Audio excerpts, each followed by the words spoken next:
then your children are turned into mindless vassals who now they look up to some twit instead of looking up to Thomas Jefferson or looking up to Nikola Tesla or looking up to Magellan. I mean, kids, Magellan's a lot cooler than Justin Bieber. He circumnavigated with one ship the entire planet. He was killed by wild natives before they got back to Portugal. And when they got back, there was only... But why?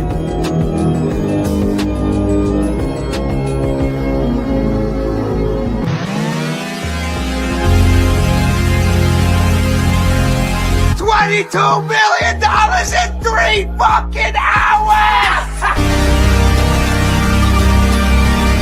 There is no nobility in poverty. I have been a rich man and I have been a poor man, and I choose rich every fucking time.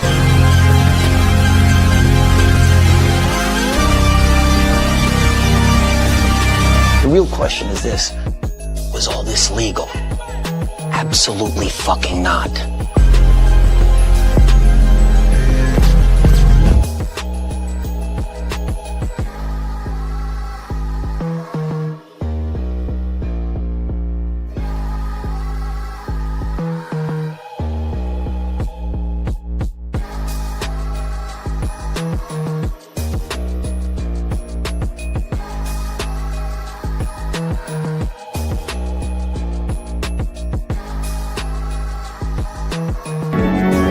Neither go towards the feeding grounds at the edge of the ice, nor return to the colony.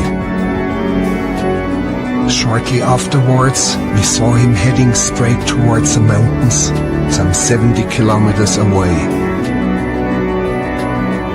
Dr. Ainley explained that even if he caught him and brought him back to the colony, he would immediately head right back for the mountains. Why? What's your dream? To go away. To go away. That's right. Do you guys want to drink? I don't understand why everybody has to be so judgmental. I understand why mom's judgmental. I think it's because she cares partially. I think it's also partially because everyone else is looking at him like, hey, Cody's just a bum. Cody's this, Cody's that, Cody's this. Cody's me, bro. Let me be me.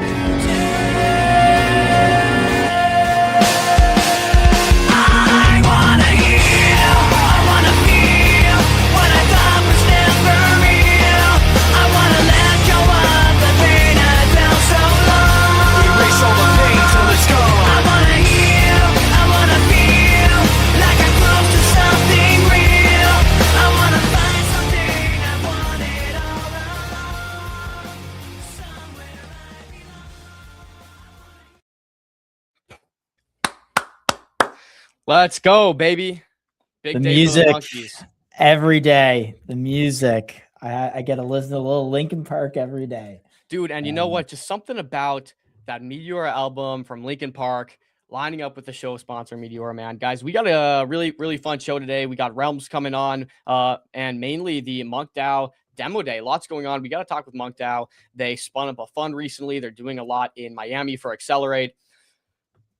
So, Josh, we got a lot to cover today. I'll give you guys a quick show run. We got 5 minutes before we jump into it with Moonsettler.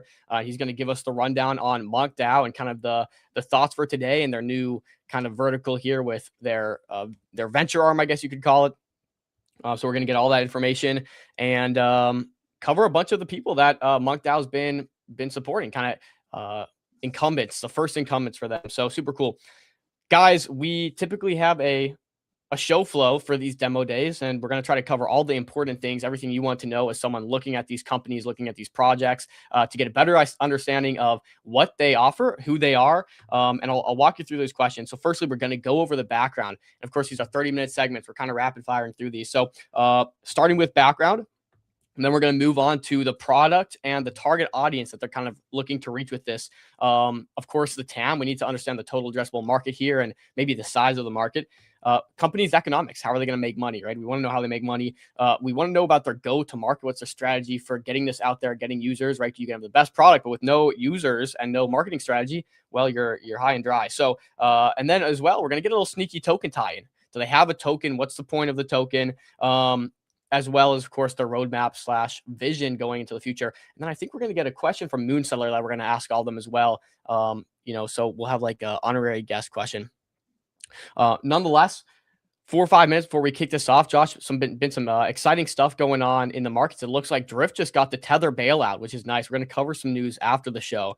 So like I said, yes, that's hopefully if you got hurt by the Drift exploit, man, Tether coming in as the savior. So that's going to be. I figured someone would, and yeah, it makes sense. Tether's the people that have all the money right now. So no, absolutely. Speaking of not just Tether, but I mean Kraken's looking to IPO too. We saw the other day. So lots of, and obviously Circle IPO not long ago. So lots of these stable coin related companies and like financial. Yeah. And guys, these investor demo days are really important. Yesterday, really good chat with Totalis, and the first company to take a check from YC, $500,000 in stable coins on Solana. Yeah. So, and then I heard, then to learn that he came through Super Team Canada was great. So, these incubators, these teams that are bringing projects to market, like, if you're looking to start a business, I think this is the pathway for you. Go find your local super team, start there. And then I believe as you get a little more into your raise, a little more validated, you can work with groups like MonkeDAO that are very well connected, that have users or to have people that spend money on these platforms, people that invest in these kind of things. So, yeah, I mean, never better time to start a business. Ave, what's up? Good afternoon. And always DM MCG. If you're building a company, like MCG would love to help. We're always looking to work with exciting builders. And, one day we might joint venture with your next favorite trading app or something like that. There you know. Well, one thing I think it's Nick from Super Team USA said was founder-led marketing is so important today. And that's like exactly the crux of MCG. We want to talk to the founders, right? We want to see what the people that are building have to say about their product, get their vision. It's the best way you can kind of, I think, gauge a product's validity and how good they are. So we got Moon Settler in the weight room. We're going to pull him up in a second. Let me give you a run of the show real quick. So we're going to have Moon Settler come up, just give the MonkeDAO rundown, what's going on with everything going on with the monkeys in Miami with their new venture arm, or get some clarity on that. Then we have Realms following up after that. As well as Spend. Realms is, another project built on Solana, not a part of the MonkeDAO incubator, but we do had them pre-booked. And then we got Spend coming on after that, along with Met Engine to close us off. So we got. Yeah, I'm really interested in Met Engine because I believe it's a DLM product, if I'm not mistaken. So. Scoop. Hopefully it is, because of course presenting partner is Meteora. So if you guys don't know how to help the LP Army, go join the Discord link in the comments below. We should have that tagged in there, a lot of the links. So definitely join that, guys. Meteora is we're super grateful for them as a sponsor. Without further ado, drum roll please, let's get Moon Settler up. We don't have any keyboard, so there we go. Moon Settler, are you with us? Hey, GM guys, how you guys doing? Yeah, good. We're doing good. I think you just missed Josh. Josh was at the new Super Team Canada office. What was it, 2 days ago? Did you guys miss each other? Were you there?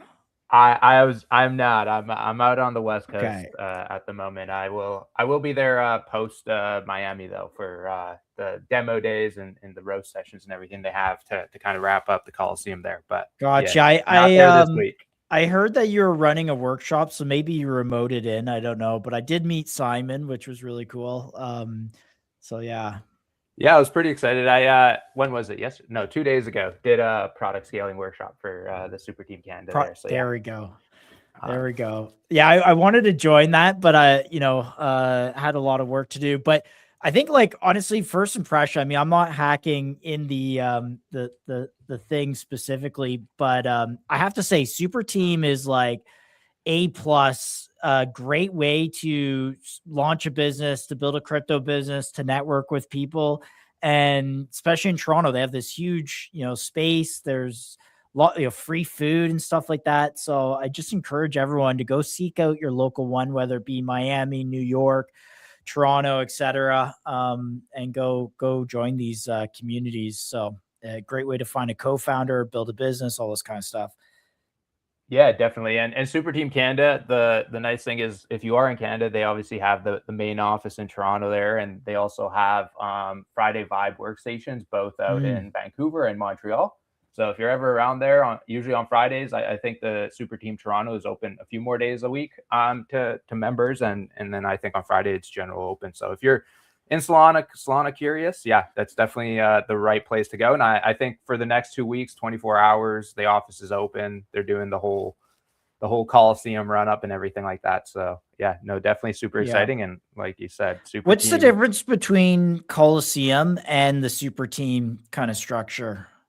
So so Coliseum is like the startup competition. They're like they do investment and stuff like that. The super teams are globally they're essentially, I don't know how to like properly term it, but they're essentially a part of Solana Foundation, kind of. And so there's different super teams all over the world. They work closely with the foundation on stuff, and all the different super teams in the world kind of set programming to help funnel teams in and get them ready to submit to the Coliseum Hackathon. So they work closely together, hand in hand. But yeah, the super team is more like a members network around the world, and there's different super teams, obviously Canada, US, all over Europe, UAE, in Asia, and yeah, so that they're like a kind of a community hub, more or less.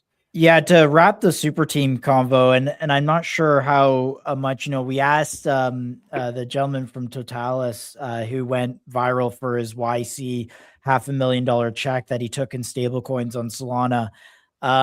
We asked him, like, what was the biggest success story to come out of Super Team Canada? And I don't know if I mean, $500,000 for him is that's a pretty solid success, but are there other notable teams that have come through some of these incubators? I don't know if you know any off the top of your head.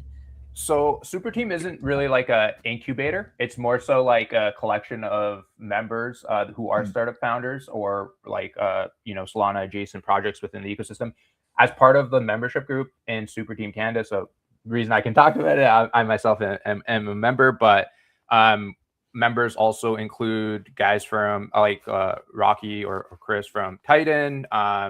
Nick from Helios is in there. Nom from Bonk is a member as well. Yeah, they're like the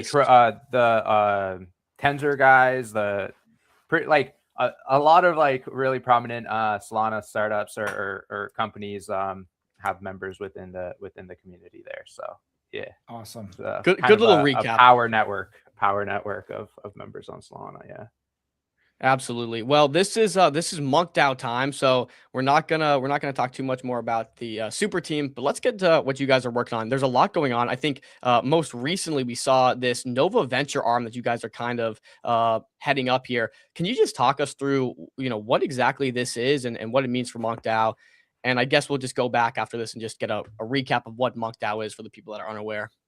Yeah, for sure. Yeah, we'll dive into a bit of MonkeDAO after, but yeah, Monkey Nova is a new initiative that we've just launched. It's essentially created to empower and is an extension of what is our MonkeFoundry program, which we'll talk a little bit about as well. MonkeFoundry is like our MonkeDAO incubator, where we support and incubate early stage startups. So you'll hear from Spend and MedEngine, who are actually part of our first cohort here in a little bit. So really excited about that, and shout out to you guys for kind of organizing this and giving us that spotlight. So yeah, Monkey Nova is essentially considered kind of like a venture acceleration partner. So it's like an agency / consulting arm of MonkeDAO. So taking teams, providing consulting and advising services for teams looking to scale, teams looking to hit their distribution stride, support with things around go-to-market, tokenomics, business analysis, distribution, growth, a whole suite of ways that we can empower and help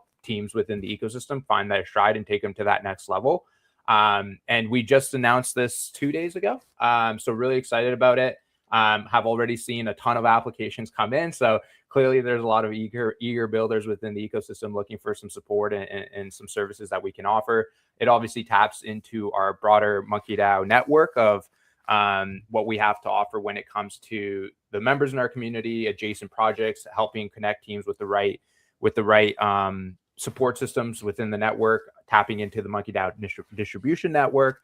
And then it ladders into our adjacent programs. Like I mentioned, MonkeFoundry. We also have MonkeVentures. So there are certain teams that are super early stage, really looking to get that in or get that foot in the door. We also have MonkeVentures on the MonkeDAO side, which is our investment syndicate. So the idea being is like, how do we create an entire flywheel within the ecosystem to support and double down and really help move the ecosystem forward by empowering and giving the right support networks for builders within the ecosystem. So yeah, really excited about this launch. And yeah, it's TLDR, kind of that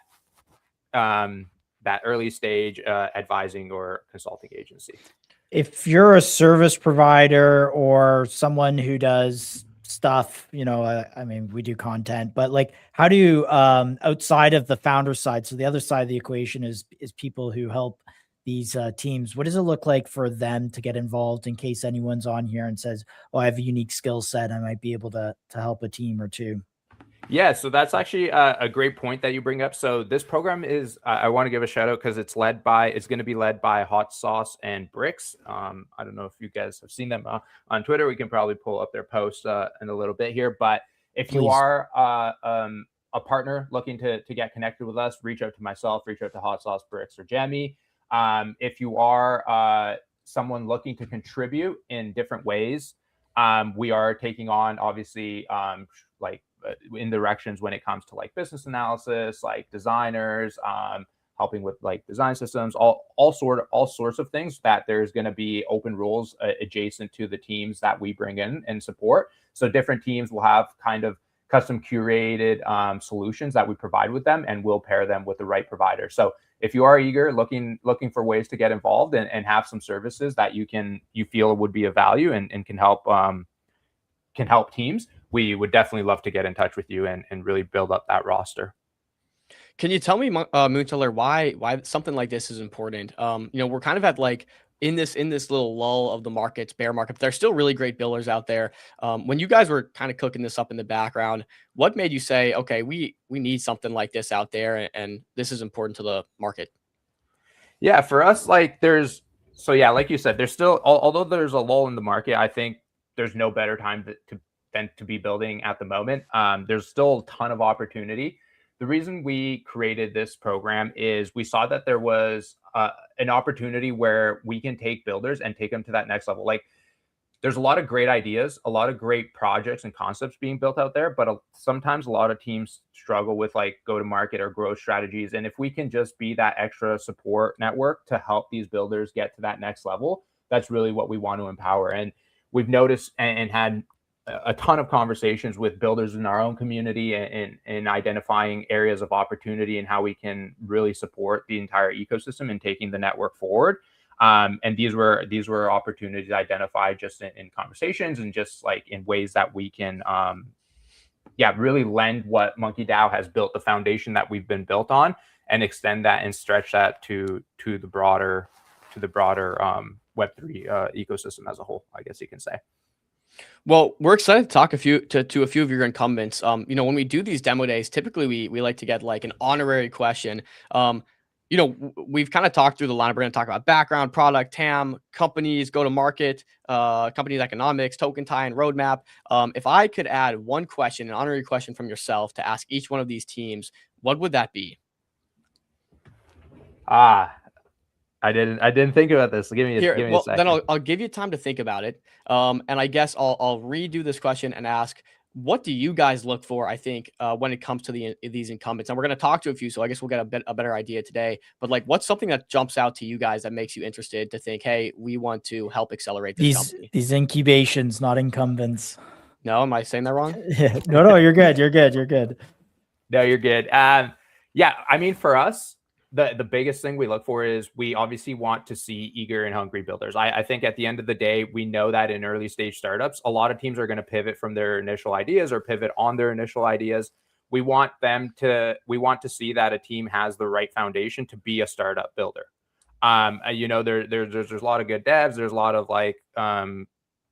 good project builders, I guess you can say, within the ecosystem, but not all of them are suited to be good founders. So I think that the team makeup is very, very important for us. We obviously believe that at the end of the day, if you have the right foundational team and you have the right structure and framework, you can be pretty successful in what you're building. So for us, we definitely look at, is this an interesting idea? For us, because we have a network of Web3 power users, is this project that we're backing something that our community is going to engage with and be of value to drive early stage adoption, drive distribution, drive feedback? And is it something that our members will care to use within the ecosystem? So based on those kind of foundational premises, we identify opportunities and teams that we feel are a good fit within our network that we can then put our weight behind and really back them and support them to take them to that next stage. Got you. So maybe we'll craft this question together. It's a question, maybe what sets you apart as a founder, as the final question, the honorary question. Does that work? Let's go. I love it.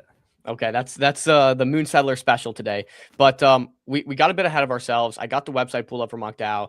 We still have about 15 minutes before the next guest, but could you tell us just a bit about how MonkeDAO started, maybe the lore behind it, maybe how you kind of stumbled into MonkeDAO and MonkeDAO, would be curious to hear about that. Yeah, definitely. So for those of you that don't know, MonkeDAO is one of the is actually the first NFT DAO community on Solana, original NFT collection back from the heyday in the 2021 NFT mania. We're a globally distributed community of members all over the world. We have over 3,000 members in our community, active with local chapters in over 20 direct communities, obviously encompassing over 80 different countries.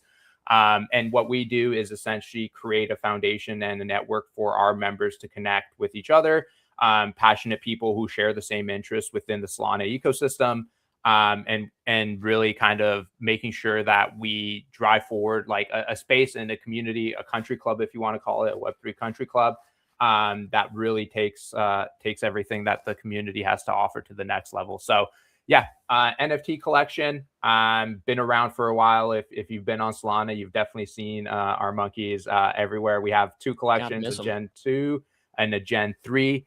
Long story of how we got here. I don't know if we have enough time to kind of go through the history, but for those of you that know, on Solana, MonkeDAO has been pretty prominent and in the midst of a bunch of different things kind of happening. And what makes us really proud as a community, and for us who kind of contribute to everything that we have to offer, is we really view ourselves as being kind of the quintessential network of members on Solana. Within our community, we have some of the top builders, the top projects, the top founders within the ecosystem, the top creators.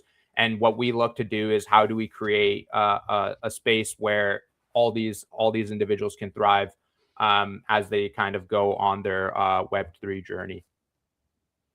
Love it. Love it. What's going on with you guys for Miami? I know you got some events planned and stuff. Maybe just fill us in on what's kind of coming next for MonkeDAO and what you guys are heads down working on.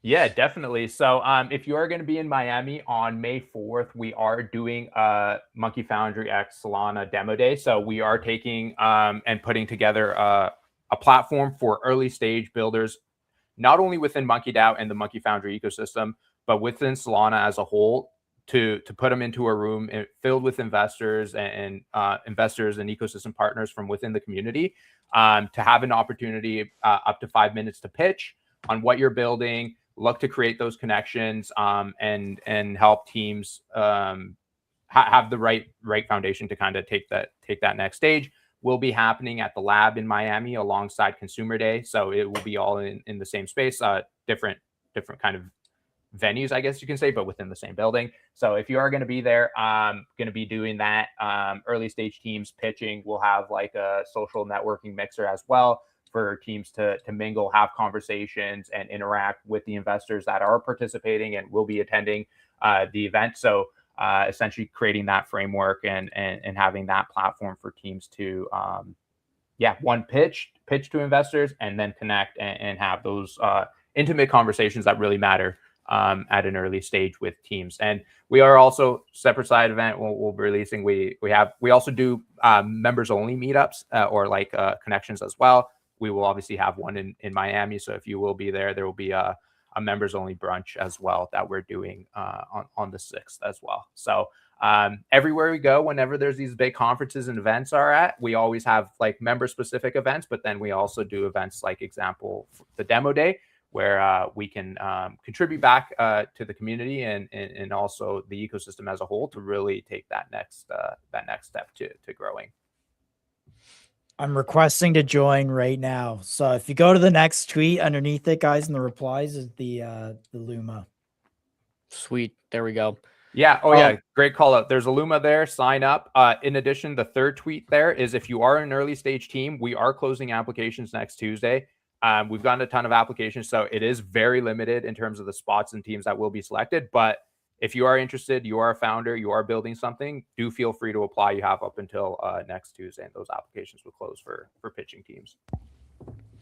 There you go. Moonsettler, I want to kind of just get your take. What are you most excited for in the Solana ecosystem right now? I think we're super fascinated by the emergence of like stablecoins, QR payments, some of the pre-IPO stocks and volume that's coming to just 24/7 markets. You're someone with your finger on the pulse here. So I guess we want to hear from you. What are you like seeing that's really exciting you? Yeah, I mean, there's a lot of things going on. The payments is definitely interesting. I think we all know that Solana has a great advantage just based on how the network operates and the speed and the efficiency of transactions. I think payments is very interesting. I think I'm still super bullish on, and I know it's been really tough going, and we haven't really seen that yet. But like in terms of a breakout consumer application being built on Solana, I think we're kind of in a prime moment to see one of those. I'm excited to see different DeFi primitives and experiments happening on Solana. I know that there's a lot of teams building in the background. It feels like with this whole attention shift to stable coins and payments, it may feel like this quote unquote idea of innovation has kind of stalled out. I maybe challenge that a little bit, but like I think there's still some teams building really cool, interesting, and fascinating ideas in the background.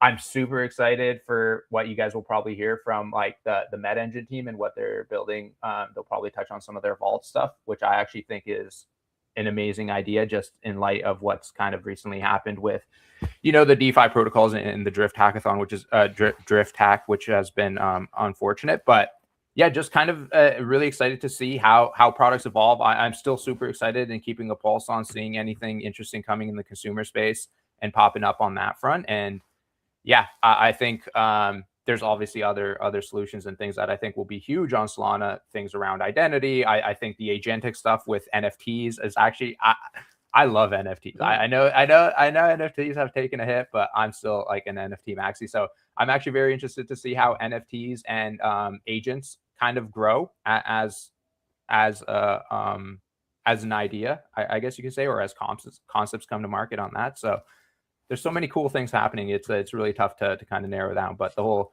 AI stuff, the agents, payments, different and new innovative like DeFi solutions, and then consumer there was products.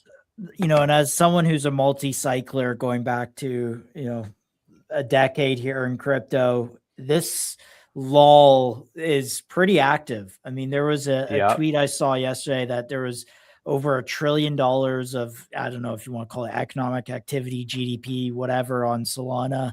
The new Fed chairs apparently owns Solana, maybe through a fund or whatnot, but either way owns some Solana. It just feels like there's a few things here that are set up for Solana to get reunited. I mean, with the stock market going to all-time highs, it just looks like crypto relative has a lot of value, and it's like it seems like it's the future economy.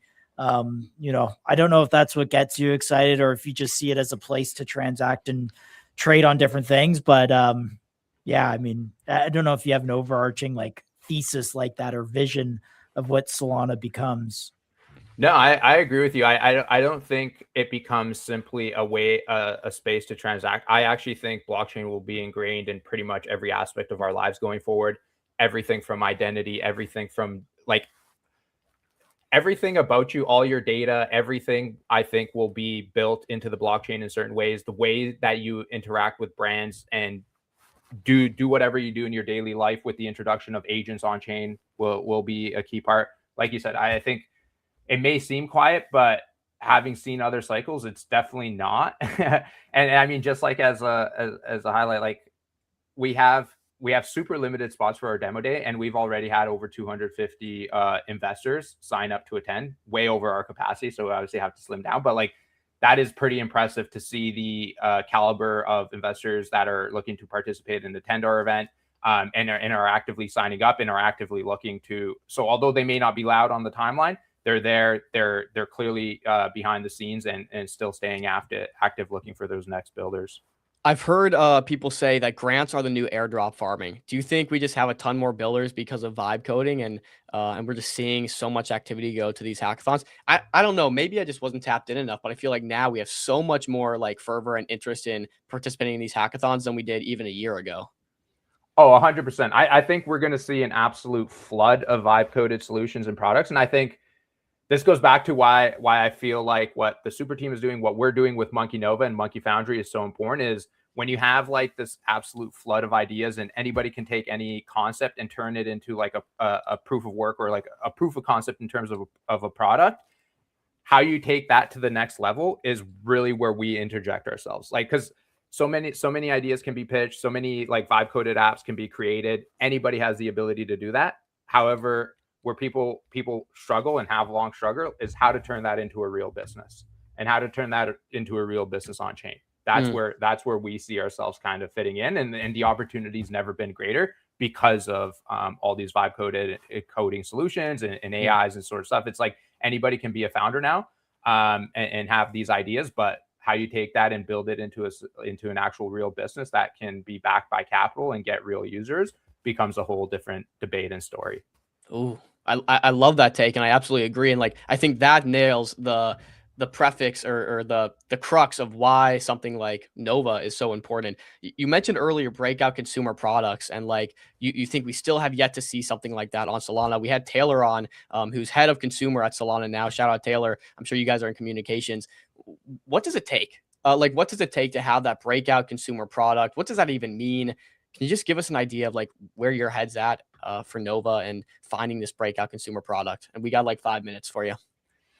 Yeah, this is been going back and forth on this a lot in terms of what that looks like. I think the breakout consumer app doesn't look much different than what we see in Web 2 today. To be totally honest, like it's going to be a better iteration on what exists today, the same way that Airbnb was a better iteration on hotels, the same way that Uber was a better iteration on taxis in the Web 2 world. The whole startup scene, like it wasn't like Uber created something that new. It's just they're like, how can this technology, how does this technology that we now have available, essentially mobile devices in your hands at all times, optimize in like an old legacy system? Same with Airbnb and hotels. So the question then becomes is like, how does blockchain optimize a legacy consumer solution or system with the power of blockchain? Be it in social products, be it in shopping, in commerce. Like I think these are opportunities to kind of be tapped into a little bit more and create like and have creative, unique solutions that come to market to that. So it probably looks similar to what you experience and use as a product in your day-to-day life today, except powered and enabled and optimized through the power of blockchain.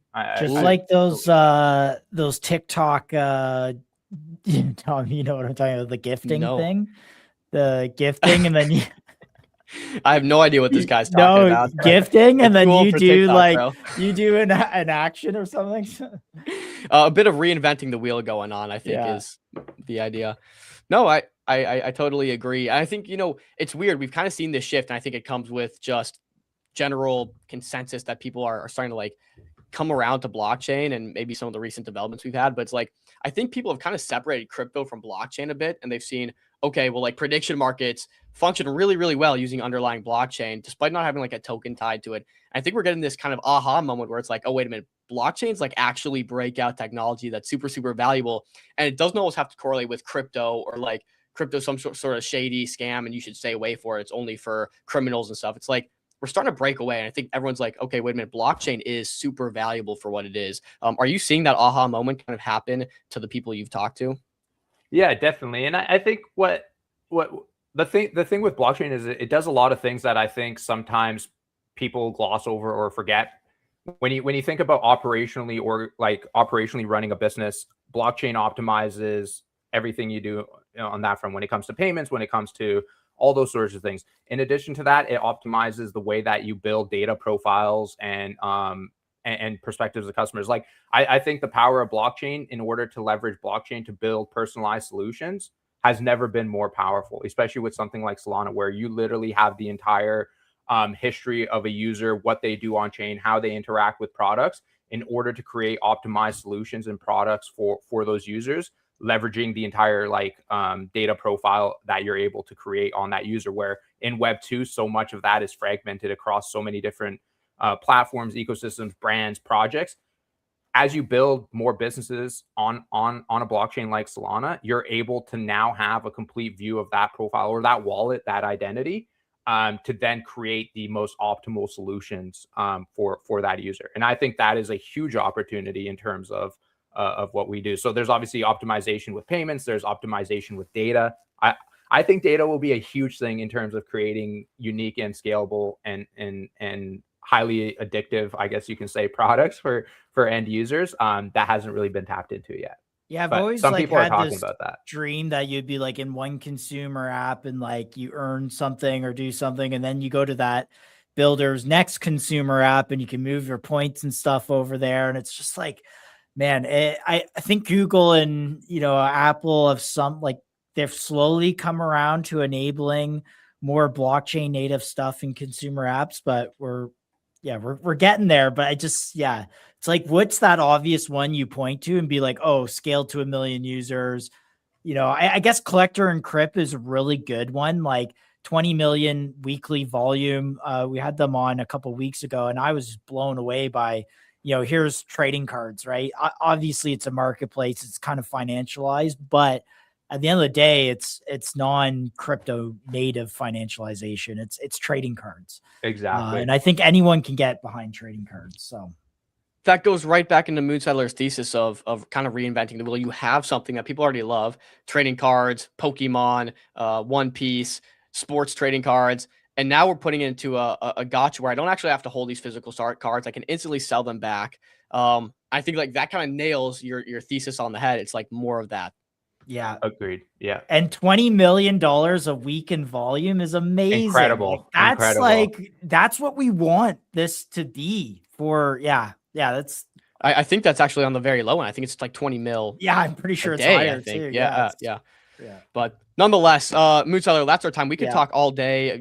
Wanted to get into agentic NFTs and some of your thoughts on that too. But and sorry, I forgot about Collector and Crip. Just did a relationship with GameStop, so that now they have all these retail locations, and I don't know the exact relationship there, but slowly these things on chain Solana / trading card business / whatever GameStop does with them, who knows?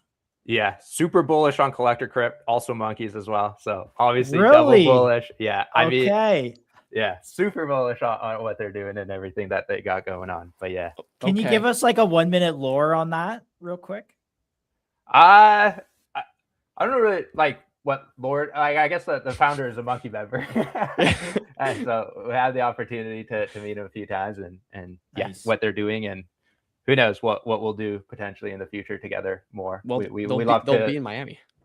Yes, they will be. Yep, super excited. So cool. Great. Well, we'll definitely want to see you in Miami. Definitely, we'll hopefully be at this MonkeDAO event. Maybe shooting some content with some of the people there, and also have a room on the main floor of Consensus. So you guys should definitely stop by and say what's up and grab some content. But Moonsettler, great thoughts there, and it's time to get into this presentation today.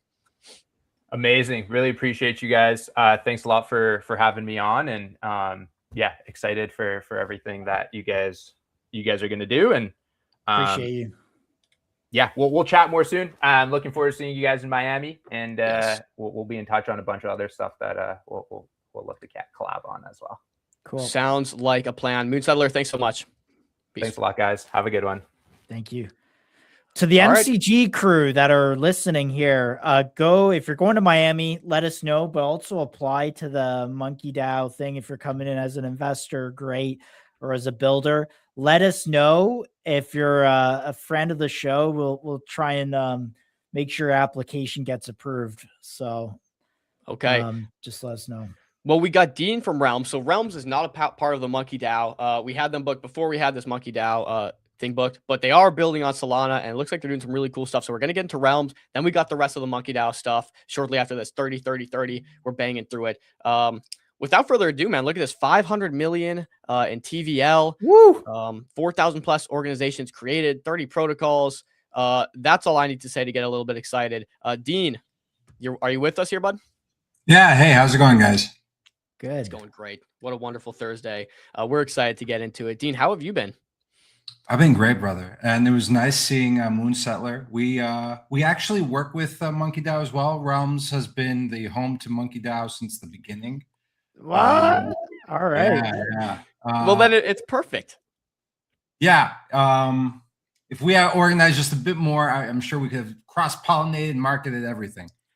Well, okay. Well, maybe today's your chance to let them know that they need to organize more with Realms. But Dean, we got to start here with yourself. What's the background here? We're kind of trying to gauge the your background, what qualifies you to kind of build out Realms here, and then we'll get straight into product and what's going on.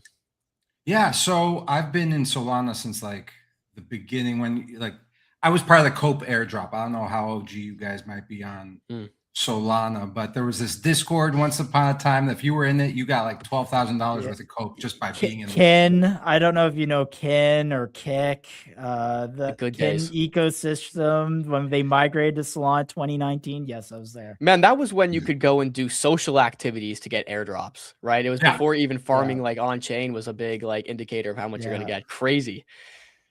So yeah, I've been in Solana since then, and then massive into DAOs. Like I always like playing with the governance stuff. That's what really got me into crypto outside of just investing.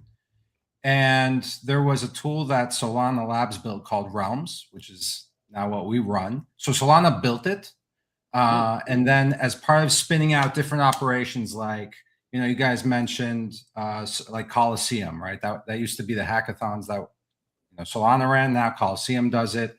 On's the validator client, and Realms was the DAO platform.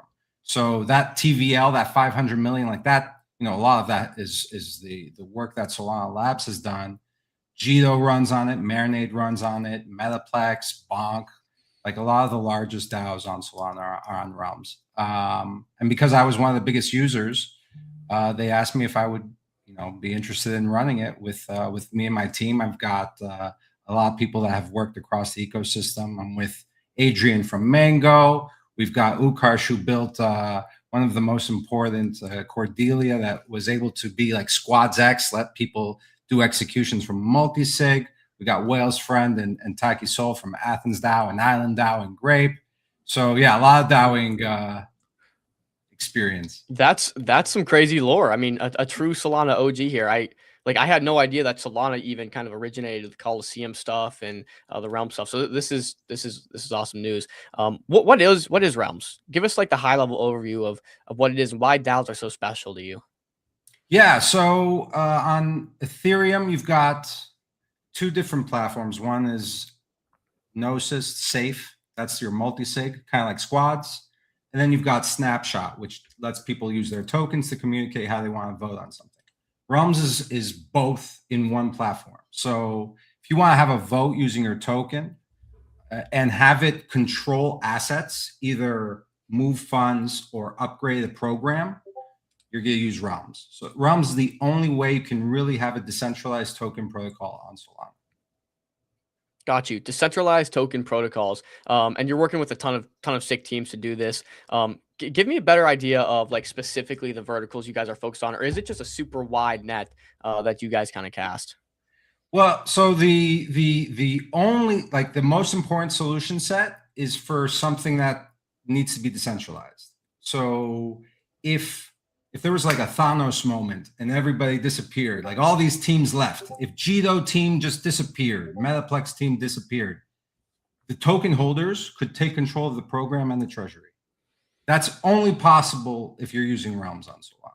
So this is like one of that critical components of blockchain, that if you want to have decentralized protocols, you need a way for the token holders to be able to make upgrades and decide things if somebody leaves. Whereas, like, I don't know, if Jupiter, for example, if that team leaves, nothing's ever going to change. Like, the codes are going to be the same. Like every other, this is not a knock on Jupiter. I just chose one name out of like 10 billion. But on Solana, there's probably like 5 decentralized protocols. On Ethereum, there's maybe 4. Like, even though we all build on blockchain, the idea that a team could disappear and the project could continue, it's a very small set of people. And Solana is one of the only chains that can do it. Yeah, I think that even touches on why DAOs are so important. I guess if you had a forward-looking vision of like where things are headed, does everything need a DAO? Is it only certain products that need a DAO? No, like if you've launched a token in a fundraise with the idea that everybody that holds the token has certain rights, that's probably where you're going to want it. Otherwise, it would need to have some sort of agreement. We've been able to have like safe agreements in our space in Web3. Now you can use Realms to vote with a safe agreement that we put in an NFT. The idea is for Realms to be the home of all internet capital markets, where a Web2 company could have its corporate governance. It's so much cheaper to do it on chain. But not every protocol needs to have it. Not every startup needs to have it. If you're raising as a token, you need to have it. Yeah, so I think a big debate that we've seen going on is like, what value does the token bring, and how does it disseminate value to the core holders? Of course, like I think that's where a DAO becomes valuable, is like what kind of say on the product and what kind of say on the economics do the people have. How do you see this playing out in the future? Like we're seeing people try to tackle, maybe just making this equity, like cutting off 20% of equity from the company or whatever in an SPV or some sort of wrapper workaround way, and disseminating it to the holders upon some liquidity event. Is this going to be based more on network effects and like dividends to holders? Like, how do you see, I guess, this progressing in the future? Yeah, the easiest answer, the most likely, is we're just going to copy paste what we have in Web 2 world into Web 3. So you hold Apple shares and you can be part of a shareholder vote. You're going to be able to do that with your Apple X stock on Solana. You'll be able to communicate your vote using something like Realms. I think the biggest TAM, the biggest market, is just copy pasting the existing Wall Street infrastructure, corporate governance directly onto blockchain. And then I think the more interesting applications are the ones that we haven't seen yet, like trustless hedge funds. That's the new product that we're building right now, is the fact that people could operate a hedge fund without having to trust just one person. So that's like the more interesting stuff. But I think the bigger immediate stuff is just copying what we already have in legacy finance. Can you walk me through the trustless hedge fund? Because this kind of like, I can't really fully wrap my head around this. I feel like if I'm investing in a hedge fund, I'm investing in a person or a team that I know is going to execute with my best intentions and make these good investments. When it's decentralized, I guess you don't really always know who is going to make those decisions. Could you just walk me through a bit more about how you have like a decentralized, how that even works? Yeah. So if the three of us like all put our money into a multi-sig today, like how would you two manage a fund together? Well, using I guess the tools you know of. Well, I guess we'd have to go and look through all the people we've communicated with, narrow it down to like 5 we really like. And I guess if it's between me and Josh and we can't agree on something, we just end up missing it. I don't really know. Like you probably would put your money into a multi-sig. Yeah. And then Josh would be like, hey, I think we should buy, Anthropic pre-stock. This is looking, juicy. You could be like, okay. And oh shit, I can't sign right now. I'll be in front of my computer in 30 minutes, and then you're there, and then you sign. Oh, but the limit order was for a previous price. We lost that. But that's how it is today. Like if you two want to trade together in a trustless form, you would put your money in a multi-sig and then wait for all the signers to agree. It's super clunky. Even using multi-sigs is a little bit of a, it's like, do I trust Dom to manage funds or myself to manage funds, which is pretty natural for people you're in business with. But I mean, yeah, it does go wrong sometimes. And so, yes, multi-sig should be absolutely used, but I don't think it's used all the time. Yeah. And it's cumbersome to use it for trading. So if you were pooling your money together, and we're using the smallest example of a hedge fund, right? Just friends trading together. You would lose those opportunities. So you would ultimately say, look, we all trust Josh to execute. He's the one that's like really looking at this stuff. Let's just give him the signing. And then you've completely exited, the trustlessness space of crypto. You've gone back to, this is my guy. Let's hope he doesn't get attacked. Let's hope he doesn't, all these other bad things. If you want, I can also show you guys. I can share my screen. Or yes, please. We love live demos. Yeah. Okay.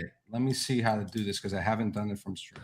No worries. Yeah. At the bottom, there's just a big plus button. You just hit that and you can share whatever tab you'd like or your entire screen if you're feeling frisky. It's just another question while you're pulling this up is we see kind of the emergence of Futarchy, and I think MetaDAO has been a great case for this and how valuable DAOs and like Futarchy ownership over products and tokens and companies and all of the above can be. How are you guys looking at Futarchy when it comes to your approach in these DAOs? Yeah, Futarchy was a good addition to the space of like, what are our choices? Because token voting is just copying what we already have in traditional finance. When Apple stock comes on to Solana and all the other ones, it's not going to magically change form. We're going to need traditional token voting, but token voting hasn't been so great in startup land. And I think that has to go with some of the issues around the lag of trading and multi-sigs. Like a lot of the same issues we just discussed around somebody executing on a multi-sig are around the same issues of voting with tokens. So I think Futarchy was an important break away from these systems that we're just, inheriting from thousands of years of governance. And it's inspired a lot of our decision making. And some of those problems, like I've participated in governance on Ethereum, and it was like either low participation or you get votes that could be manipulated by certain people or whales. And so Futarchy kind of solved a few of those problems, not perfectly, and we've seen examples where, things were maybe liquidated when they probably didn't have to before the founder could execute, but still it was a big improvement over Ethereum based governance. Like an example of this is in Arbitrum, there was like a $30 million proposal for like gaming or something on Arbitrum. And what ended up happening is the use of funds was questionable at best, but even to the point where it just was widely ineffective. And then it called into question who brought the vote forward, all this stuff. So it's just number of governance challenges that have happened over the year, and not to pick on Arbitrum specifically, but that's just what happened. So, I mean, yeah, it's nonstop.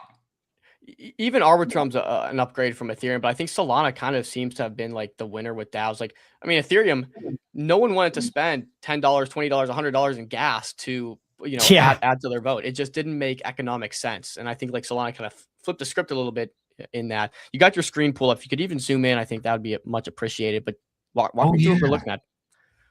Okay, so this is a marketplace that's built off of existing funds that are DAOs. These markets are created by different DAO members who want to make trades off of the DAO funds. It's a lot more complicated in the engine, and we're still trying to figure out the best UI for it. But I want to go back to this analogy of where we were a group of friends putting our money in together. So we call our fund grind season. We put all our money in, we get back tokens for the amount of money we've put into this fund. And if I have an idea, I can put up a bond. So that token I received, I can put that up, and then I can make a trade on behalf of the DAO. So I would be putting $5 of collateral, and then I would be able to move $300 worth from the DAO. I'll show you what that looks like here. So because I know the treasury size, this is the most I'll be able to move. This is how much will be moved when I make a call. So I'm suggesting that as a DAO, we purchase. I already put one up for these, but I'll double down. I really like Anthropic right now. Well, and what's the price you're getting to here too? Because we're seeing VCs offer to get an Anthropic now at 800 billion valuation. I think we've officially flipped, or we're neck and neck here with OpenAI. And I don't know about you, kind of off topic question, but I think I'm taking Anthropic over OpenAI when it comes to the AI space. Oh yeah, I mean, and all the talks about Anthropic right now. So I think all the liquidity is going to go there. Yeah. So this is a pre-X stock, and there's a lot of these on Solana. So you can also get Anduril and anything that's not trading, and then you can also get like Tesla, for example. Actually, I just bought Tesla. Diversify a little bit.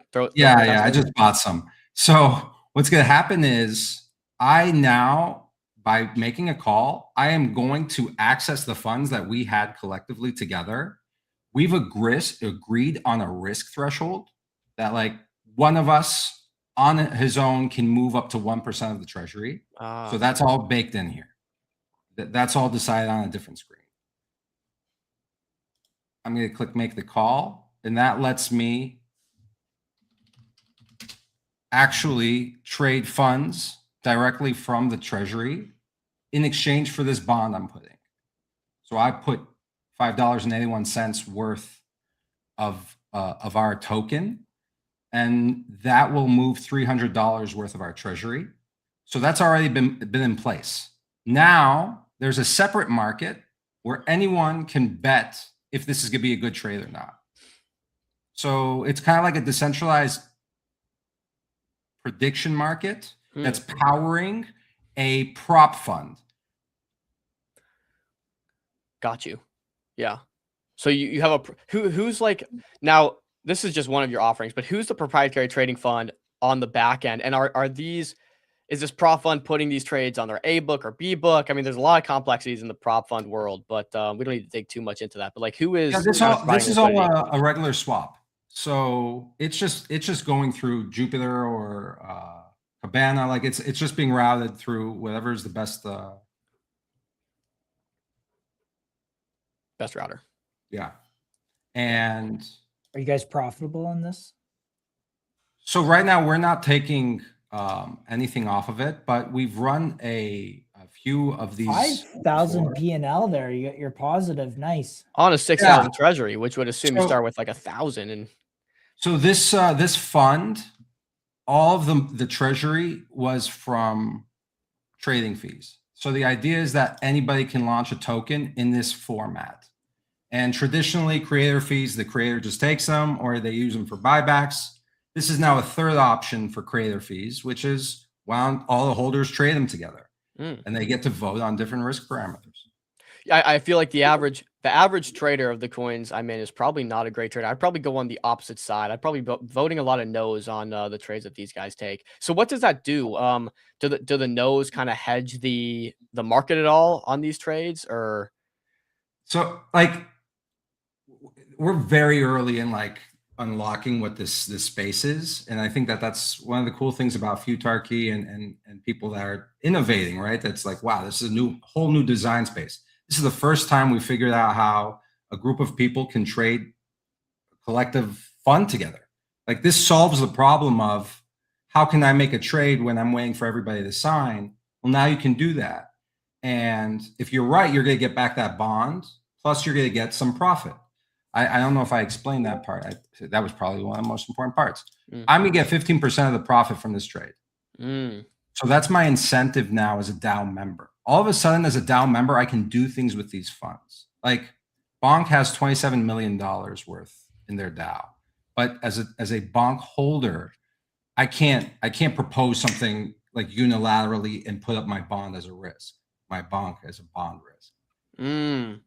Okay, I'm totally understanding this now. So there are, each collective community tokens. We'll take Bonk as an example, and there's all these Bonk holders. Now they hold a certain amount of Bonk, and based on the amount of Bonk they hold is the amount of pool they have in the treasury.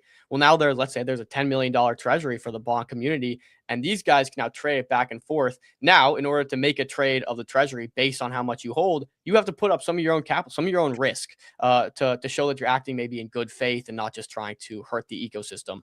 And also, what happens if what happens to the tokens if it's a bad trade? You said you can lose those if it's a bad trade. Do those get like burned, or do those go into the rest of the holders' hands? The way we've decided now is that they go into the treasury. So the treasury is not a complete loss, like it's now absorbed your tokens. And the idea is that over time, the better traders are going to be getting more tokens, and the worst traders are going to have less. They could, of course, go and buy more. You can, like, this is the beginning point, right? Got you. We could start putting reputation in it. Wow, you've been a great trader. You have a better risk threshold. You can put up a smaller bond to move more funds. And then you had a great question about the secondary market. How does it influence the trade? It currently doesn't, but it could. Like if we saw like this bet is going to last for 23 hours. So we're going to hold this position in Anthropic for almost a day. If it went down, it would make sense that a lot of people will now start betting this trade is not going to be profitable because they see that's likely not going to. And then we could take that social information and have a liquidation. Like it's basically the DAO agreeing, you know what, this trade isn't going to work out. That's why there's so many no bets. Why don't we just liquidate the position now to save, some money? Yeah, I think the answer to that is definitely you need something to like keep away from bad actors, because I could see someone buying tokens of a project they don't like and kind of just nuking their fund, up to an extent, of course. So I think having the no position. I also think what a good mechanism would be taking the average of all participants who make these votes, and then a 51% threshold maybe being the if we have 20,000 people voting on average, okay, if we have 10,500 people vote, well, that trade maybe doesn't go through, or it's closed. But interesting mechanism here. Can oh, sorry. No, go ahead. I wanted to ask about outside capital investing as a third party to these funds, or if it's just invite only kind of thing. So there's two types right now. One is a close-ended ICO where you say, hey, for this many days we're collecting money, and that ICO can be open or it can be invite only. But that's the only time that somebody would be able to get tokens before there's 100% of the tokens are minted at that moment. Mm-hmm. The other way, which are these tokens, are from a bonding curve. These are like pump fund kind of tokens or bonk tokens. So you can just launch them and then purchase. So if you wanted to join, right now you can participate. What we actually do is when you do make a call, we'll take USDC from the wallet and do a swap into the native token of the fund. So you can participate in any of these funds. I was thinking maybe as like someone who's an LP, if I had capital, 100 grand, I could come to this and say, hey, I like how these guys are operating grind season. I don't know who they are, but I'll put up my capital and then they get a percentage of the profits, and just either copies these trades but yeah, it's just true. And like the copy trade, it has been done before. This version, I think, what we would have done is spun up a new one. Like the idea is each time you can identify the people within each of these groups that you like. You say, you guys, why don't you come? And then somebody can be passive, not participating at all, and they're not going to really make a lot of money. But if somebody is active, they're going to get 15% of every good call. They build up reputation. I think there's a lot of gamification. There's a lot. Let's not get too caught up in the weeds because we got 5 minutes. I want to just rattle through a few ones for you. But I think I see the vision. I think what comes back for me as someone who would use this is just like, I think most traders, well, we know, especially when it comes to prop firm statistics, 90% of traders are actually losers, right? And then if you look at pump fund statistics, it's probably up there as well. And, it's a zero-sum game. So I think like really honing in on who is going to be a good trader to actually custody some of these funds is kind of the interesting question here. Nonetheless, I got some to run through real quick. Is this the main focus right now, would you say, of Realms, is these funds? Absolutely. Yeah, we've been working with everybody in this space for a lot of years now, and whenever we kind of do our powwows, like we have everything we need. Like there hasn't, knock on wood, everything's been really good at Realms. Everybody's been able to custody their funds and update their programs with any issue. We work closely with Foundation. Thank you, Foundation, for that. So we're now really focused on this. This is a new way to ignite DAOs. Like the moment you have this, every single token holder has an incentive to get involved. And we just showed you the most rapid implementation of this, which is, I want to make a call. Here's my skin in the game. Let's see how it goes in an hour. Right. But we could do a 2-week one with a KPI that isn't a change of price. We could say, we want to spend $10,000 on a marketing strategy. And we expect that that's going to bring 1,000 new users. In a month, if we don't have 1,000 new users, the people who bet that it was a good idea are obviously wrong. We can give those funds to the people who said it was going to be a bad idea. That's the bigger opportunity in governance. This is where it's very much like futarchy. To go to what you said earlier about futarchy and a lot of the startups doing buybacks, that happens because there's one KPI in all futarchies. Token price go up. That's it, permanent. But when you have a startup, that's the worst KPI. You gave me money to go build this thing, and now you don't want me to build this thing. You want me to return capital back to you. Like it's just a waste, right? You just gave me the money to give it back to you. Right. The KPI should be: are you getting new users? Are you building? Are you getting throughput? Are we seeing more widgets? And that's how I think the system can be used. So I'm gonna rattle off a few. What's the go-to-market here? We've identified all the different people, like the bonks of the world, or all these people with these massive communities. What's the go-to-market for you guys? Who are you talking to? How are you reaching out? How are you starting to make this a reality? Yeah, this is a demo right now. Like it's a beta. It's kind of closed. We're gonna have a new brand out. We haven't shared it yet. Once we do that, we're gonna be working with the communities. So MonkeDAO, Bonk, those are the kind of examples that we're gonna be talking to. We've already talked to both of them, and then we're gonna have a trading competition. So the idea is to get more people to use it. I think that's what we just need now, is for people to try it out. Once you've tried it out, it becomes kind of like, wow, this is kind of how DAOs are going to be doing. Yeah. Well, you mentioned you're in demo, so it's always find product market fit, then monetize this. How are you guys thinking about the economics of the company? Good question. There's a lot of opportunities. Like we can take either from the swap, we can take from right now we have a treasury rake. Every time there's a bet, 1% of the loser's rake goes to the treasury. We can take a fee from that. So there's a few opportunities. I really like the creator fee opportunity, where as a launch pad, all the tokens that are launched now have this as part of their token environment, that the users, the holders, can also play with the treasury. So I think that's also a big launchpad space pump. Oh, yeah. They've shown us the way. So those three are the main ones. Indeed. We kind of got a bit of your roadmap since we talked about the product and demo here. So I'm going to ask the last question. This is the Moon Settler special, meant for a bunch of the MonkeDAO guys going forward. But I got to ask you, because it's a great question. What sets you apart as a founder, right? What sets your team apart? Because I can see a bunch of people trying to build on this. It's a good idea. What sets you guys apart? Yeah, it's the fact that we've been doing the governance for the longest. And there's a lot of trust that comes in with that. Solana trusted us to take over Realms, and we take a lot of responsibility seriously. So I think that's it. We will be doing this in the most decentralized way. We will always be the guys kind of like, you're not really, not really playing it the safe way. There's a chance for this to be rugged. We really want to push that, the decentralization. Okay, very good, Dean. Well, this is exciting stuff. I'd love to see this get nailed. I think there needs to be some sort, like we talked about, some sort of hedging mechanism and just all the different things you can do with the community. But it's directionally correct, and we're excited to follow you guys. Is there a token or plans of a token for Realms? Gotta ask. Make it quick, please. Yeah, we have a leaderboard on Realms. You can see how much you've already kind of gone up that leaderboard. And the more you participate in different things we're building, the higher up you go. And that's leading to the TG. Okay. Well, there you go. That's the answer. Dean, it's been fun. We will keep in contact. We're excited for what you guys are doing. So we appreciate you coming on today. Thank you for having me. Take care, guys. Peace, Dean.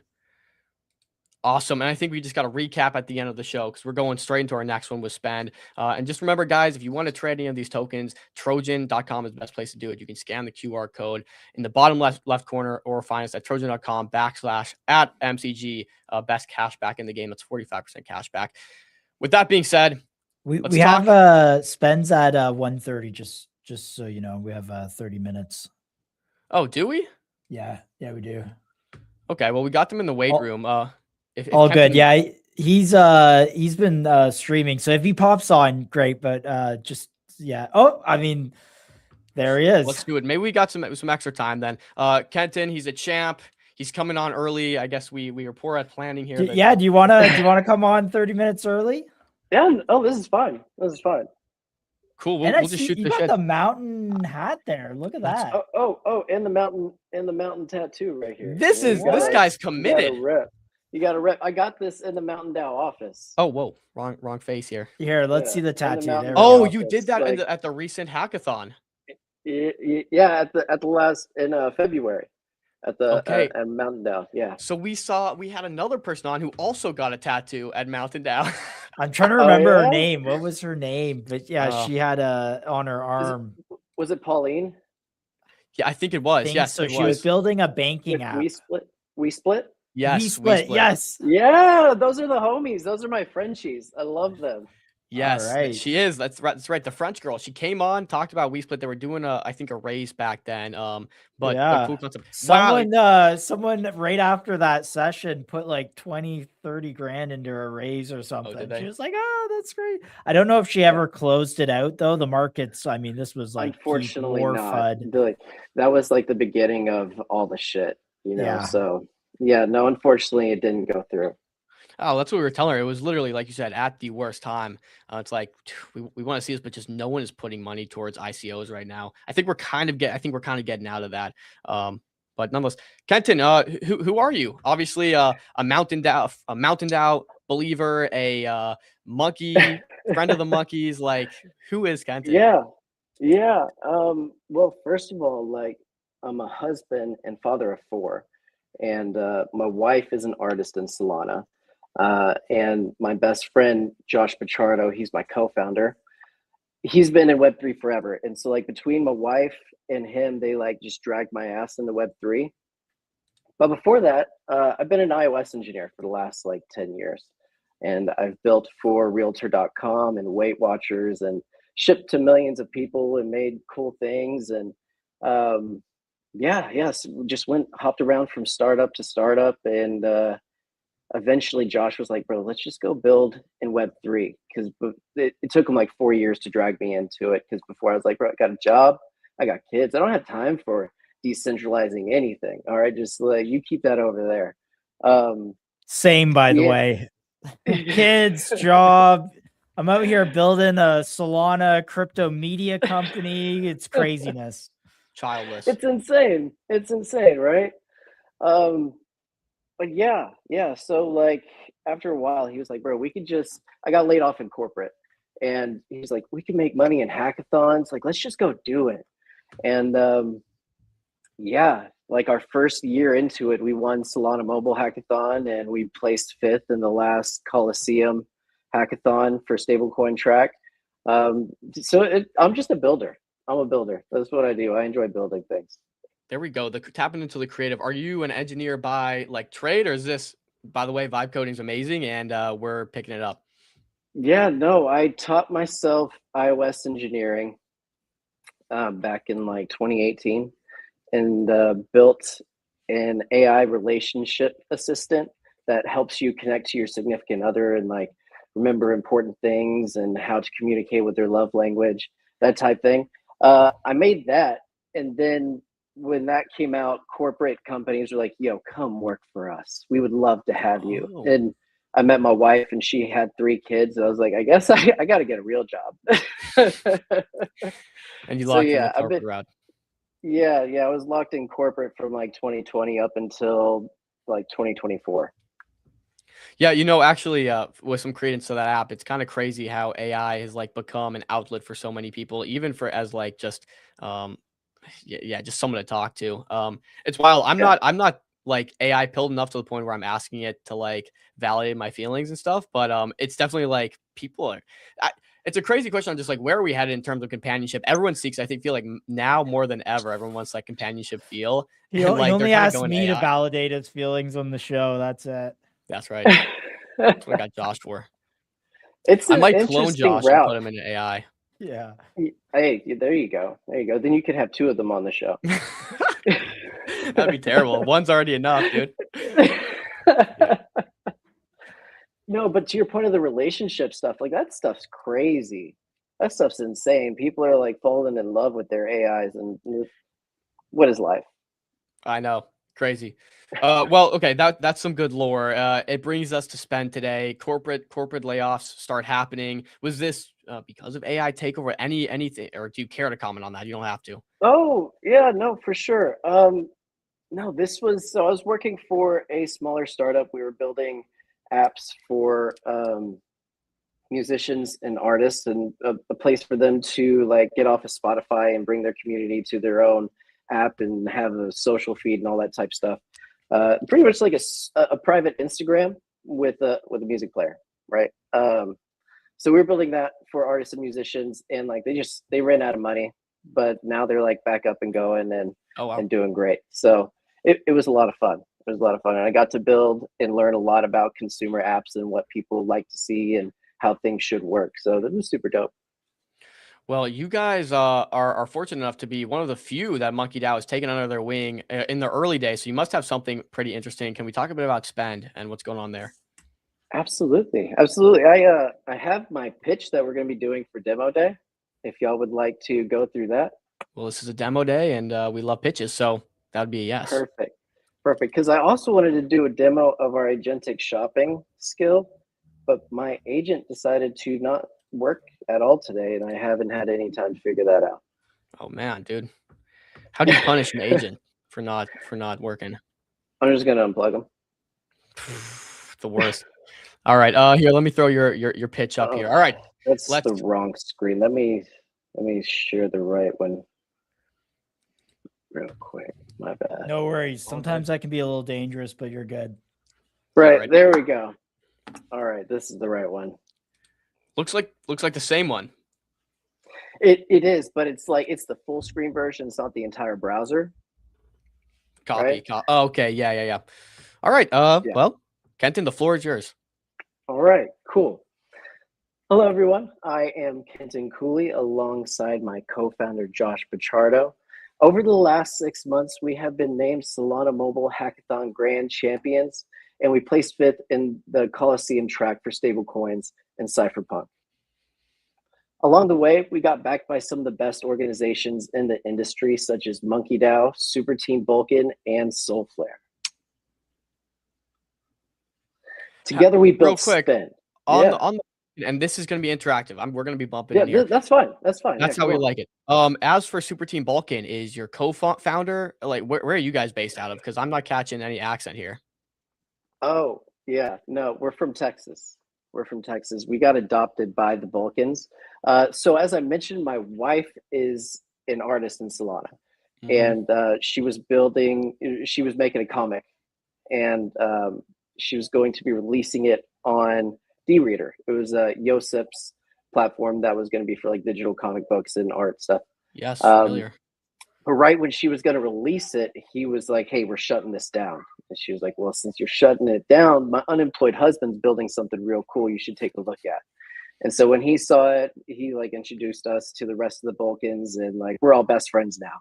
And they were like, "You should just build with us. Like, come on, don't you have a Vulcan grandfather?" And I was like, "Bro, my grandfather's from Croatia, so I could definitely join."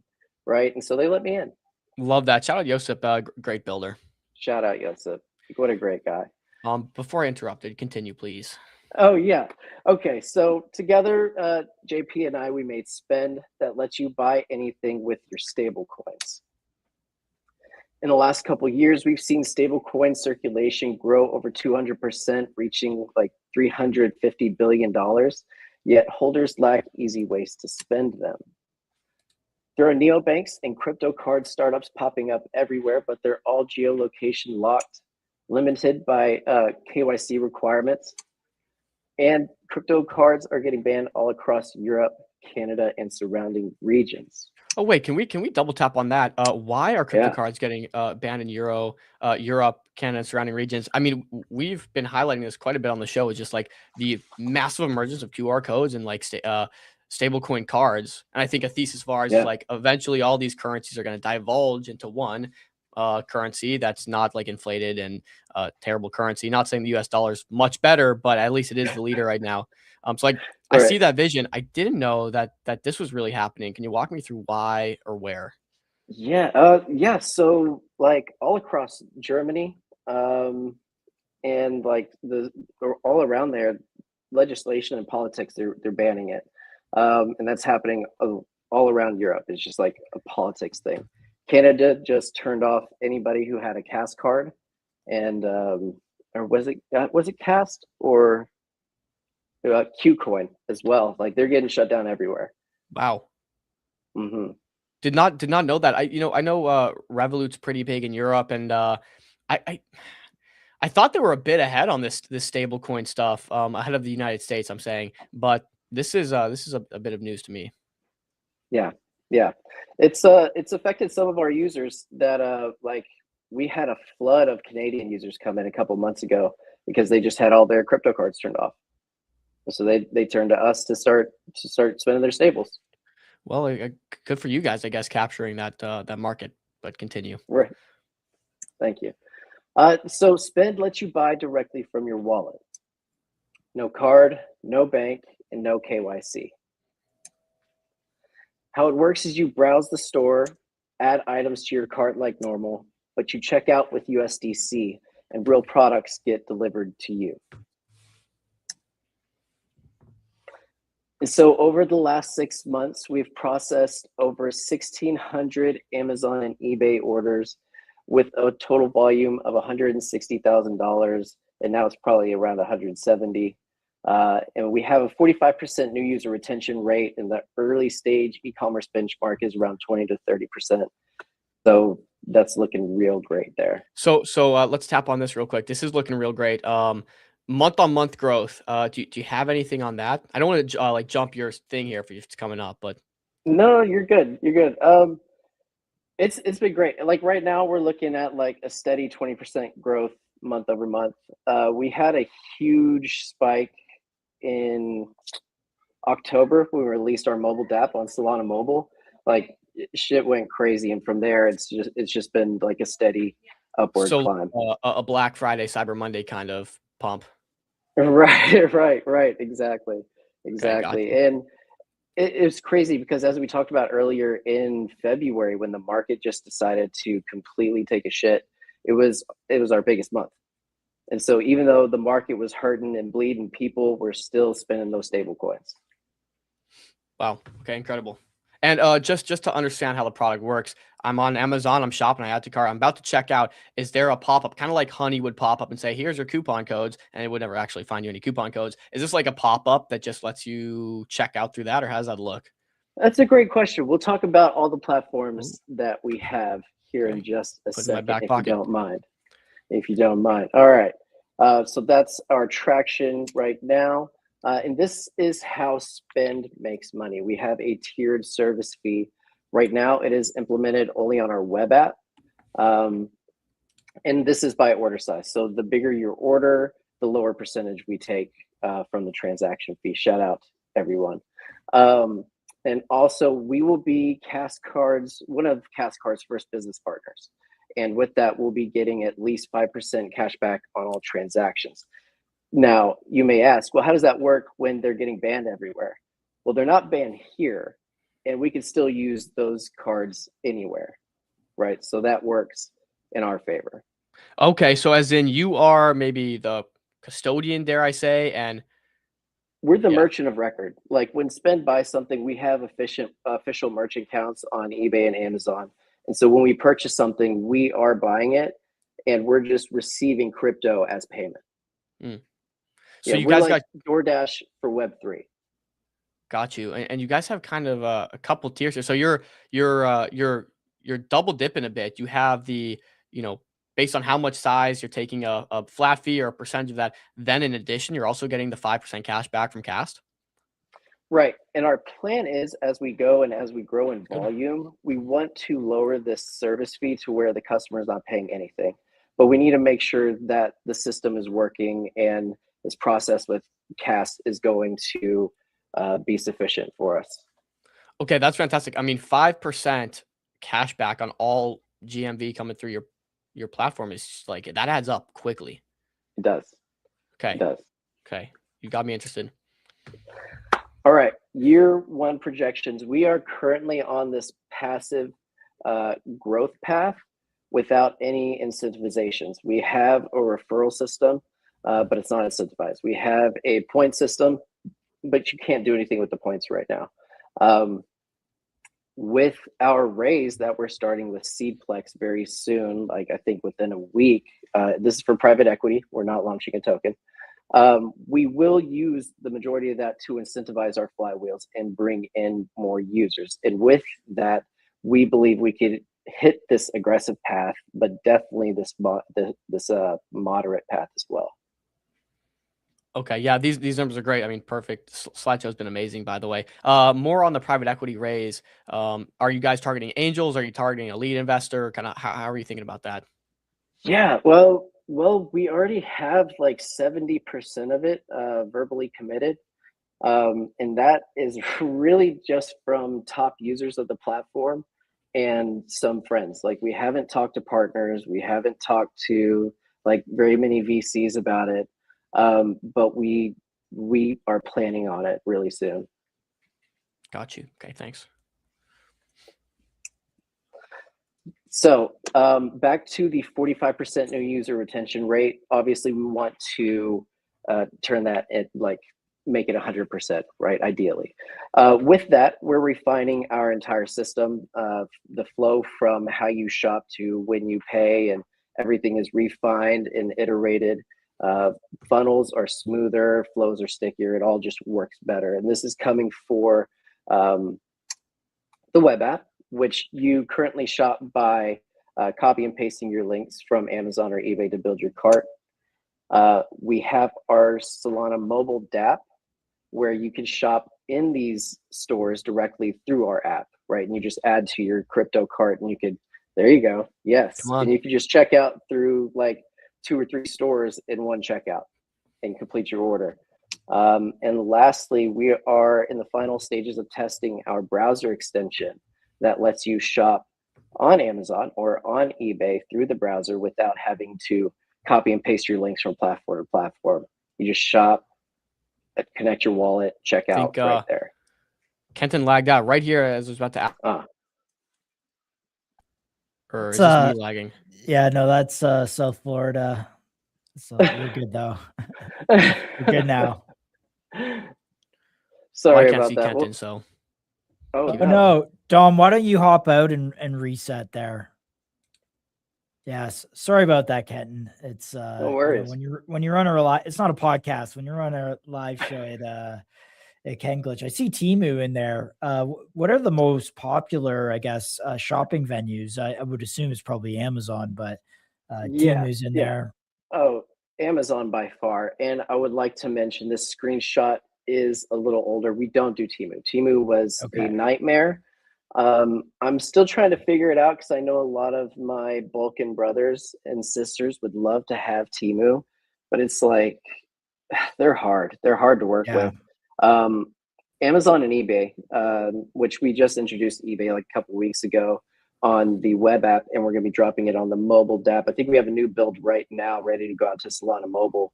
So in the next week, eBay is going to be on there. Cool. Sorry, boys. Maybe I wasn't asked this, but what type of products are people buying? Do you get to see what their actual carts are? Currently, we have to have a human in the loop as per Okay. Amazon's terms of service. And so, yeah, we do, but it is held to one person and it's completely private. So it's like mostly it's just everyday items, right? Like Yeah. 90% of it is everyday items. But besides that, it's like Pokemon cards are super popular. Metals are popular, like gold and silver, that type stuff. Like people are buying a lot of collectibles right now.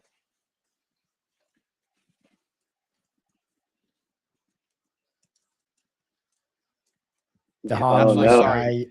There you go. Sorry, boys. So I'm trying to figure it out here as we go. The Wi-Fi's been spotty, so that's on me. I think the browser extension is going to be a big unlock for you guys. So I'm really excited. That's still in demo? You said. Yeah, we're in the final stages of testing before we ship it to the extension store. Got you. Okay, I think that'll be a huge unlock. So excited to continue seeing that come out. All right. Yes, and lastly, our agentic shopping skill, which dropped like maybe a month ago. We actually released it while we were at MonkeDAO. So it's built on X402 Rails with or protocol rather with Spend Rails, and now your agents can shop autonomously for office supplies, home goods, and collectibles. So anything on eBay, anything on Amazon, you give your agent a wallet, you give it a budget, and you're like, yo, I go through this much stuff at my home or my office every other week, just order it for me, and they'll do it. Banger. And that's it.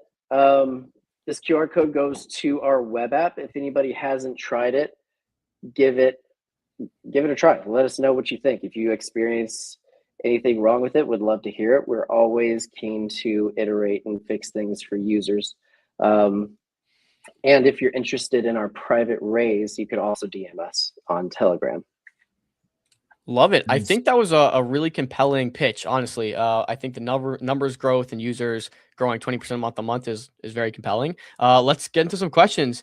Who's the target audience here? I think you kind of covered a bit on like who you're looking to tackle and use this product, but could you just, I guess, reiterate that? Yeah. Like I get this question a lot, and I feel like not from you, but from a lot of people, they want to hear like, how are we bringing adoption to Web3? But it's like really the people we're going after are like the people that know Web3, the people that are holding stable coins, the people that want to utilize their stable coins that they are holding. And along with that, we're also able to service the people that can't get IDs or the people that have been debanked and can't off ramp money to a bank account. So we have an unlock for like a certain like type of people that can't get things. Like I got debanked after I was laid off from corporate, and I lost my bank accounts, lost my credit cards. But JP had me investing in crypto, so I had this like stash of crypto, but I couldn't pull it out anywhere because like Chase had shut down all my bank accounts. So I was like, damn, what are we gonna do? And so this really came from a need of that.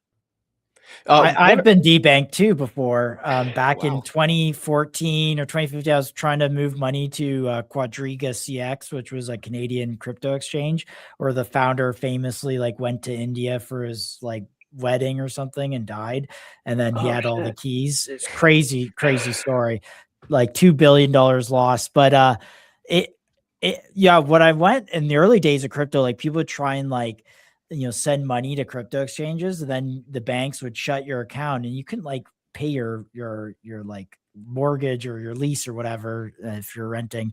I did have a specific question back to the agentic shopping. I just wanted to ask, like, since you dropped that skill, have you seen usage for it, and how big do you think that gets? Because I assume it gets big, but like, I'd love to hear how it's going.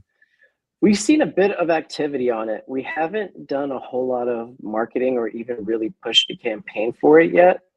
But we're making sure that the flow is working, that it is easy for agents to understand, like the X402 protocol, how to get a wallet if they don't have one. And we've been iterating on it through user feedback for the last month. And so I probably here soon, we're going to push a campaign around it and really like get users on it. and maybe a campaign. Do you market this to people who have like a Claude or something like that and say, hey, go use the skill on spend? Or do you market to agents and say, you know, hi, agent over there, you can go use this platform? Like, what does that look like? That's a great question. And it's like super interesting with how OpenClaw is these days, because you have these social networks popping up for agents. And so for a while, my co-founder was running an agent on his computer, and we had it creating articles on was it Clawbook or something like that, where it was like instructing other agents on where to find this skill, how to use it, what it does. And that was pretty cool. It had like 400 downloads, and Really? it's really cool. Don't even have to convince people these days. On Moltbook? So on Moltbook, Yes. was it on? Okay, so you were telling the agent, hey, you're on Moltbook, you're signed up. I want to get, this is like classic, like Reddit marketing kind of thing. Like you tell it, hey, go somehow tell other agents that this spend platform exists and the skills there and how to use it. So that's what you're doing. And it drove 400 signups?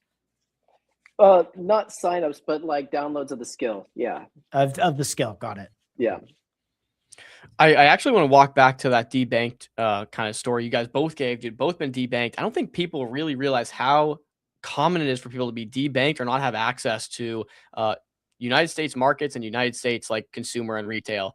Do you have any stats on just like what those numbers actually look like? Because they're pretty profound. I really don't. I don't. Maybe something you should include in that pitch deck is the stats of people debanked, because I think they're pretty high. That's a great idea. Or just people that don't have access to bank accounts in general, which makes them a customer of stable coins. And yeah, it was more common. But I think the regulators have slowly gotten a little more comfortable around this stuff. So it's a little less common now. But there was a time when any transaction to a crypto exchange instantly shut down. And to be fair to the bank, it wasn't like that they thought I was doing anything bad. They were more worried that someone was in my account sending money to the exchange to get it and get it out. So, well, I think it's even less about, you know, like the people in the United States, people in Canada, and more so about these emerging countries or third world countries who just don't have bank accounts at all. Like there's a huge chunk of the world that just doesn't have access to this stuff. And so they want to be able to spend. And they want access to a dollar that's not gonna, like we said, inflate to astronomical numbers. So I think like that's a kind of an important metric that I think people really, really want to see. So that's why I was asking if you had anything on that, but all good. I will next time. For sure. Okay, perfect. We're iterating here live.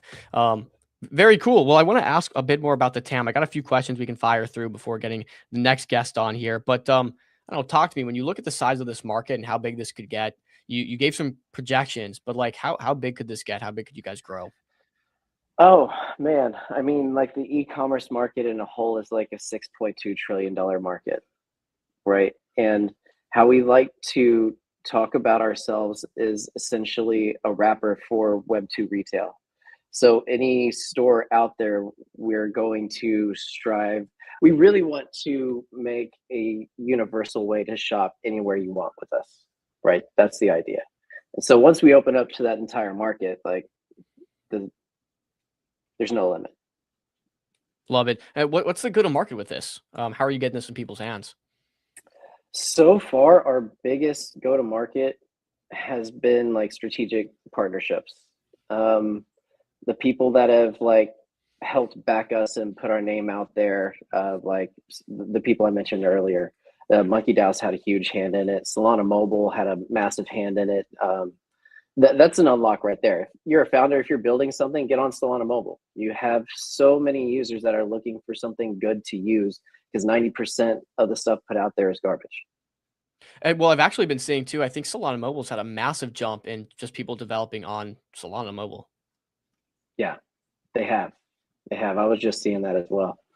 Well, it makes sense though. It Yeah. makes sense. Like that airdrop was huge, right? And so now people are going to flood here and try to get that next one.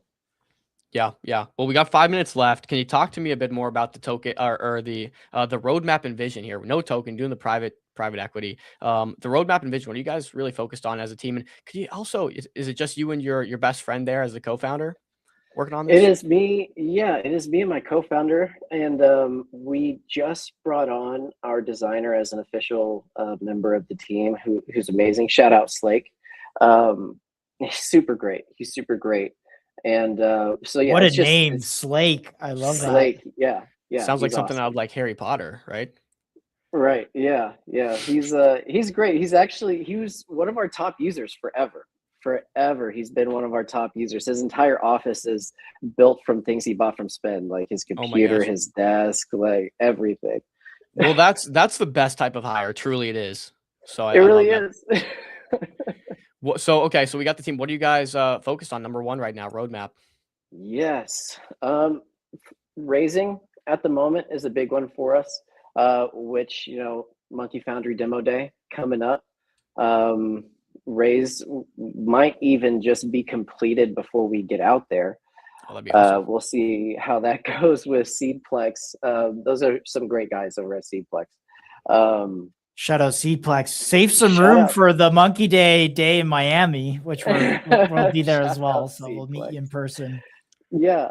That and our redesign, like bringing in V2 of Spend is going to be great. Like I know there are areas that we need to improve on. JP and I built all these platforms just like freestyled off the dome. I come from a consumer app background, but I'm not like a UX UI designer. So really polishing up like all the flows is really going to drive that user retention through the roof. Yeah, man, a sticky UX UI is such a big factor that I think some people just miss. So I'm glad you guys are putting the focus there. I guess grand vision here for 5 years down the line. If you want to think that far, it's hard to think so far with like just how fast paced everything is now. But what's the grand vision for Spend? Grand vision of Spend is that it's exactly our slogan right now: buy anything with your stable coins. We want to get to a point where no matter what the product or service is, if it's on the internet, we want to be able to have you purchase it with stable coins. Like we're working on DoorDash and Uber Eats integrations right now. We're trying to get the API keys settled, and bringing food and grocery delivery services to Web3. That's going to be a huge game changer. There you go. Final question. This is the Moon Settler special. He gave us this question to ask all the MonkeDAO teams coming on today. What sets you apart as a founder? What sets you apart as a team? We know that's like the biggest thing I think venture looks for, funds look for. People invest in people they like. What sets you apart as a founder? That is a great question. And I think what sets even my co-founder included, like we don't stop. JP and I have been working together for 5 years, and we've come across like really hard times. And even this last week, we had our X account hacked, and Amazon had a glitch in our payment method, which caused our account to go down for the last week. So like orders have been backed up, and it's been crazy. It's been absolutely insane. And no matter what, JP and I, we just keep going. No matter what the issue is, no matter what the problem or the mountain is that we have to climb, like we just do it. We don't even complain anymore. Love it, boys. It's the grit. It's the grit that at the end of the day, it's all about that. So, Kenton, I think we got a full scope, man. Any call to action for the people there? You got the QR code in there, but wrap maybe with the call to action and what people should be looking out for from you guys. Yeah, would love for anybody who hasn't used the platform to come and give it a try. Drop us your user feedback, share it with your friends, spread the word, because like this, it's something that Web3 has been missing since its like inception, right? You haven't been able to use your money to actually buy real stuff. So now you can. Come give it a try. See what you think.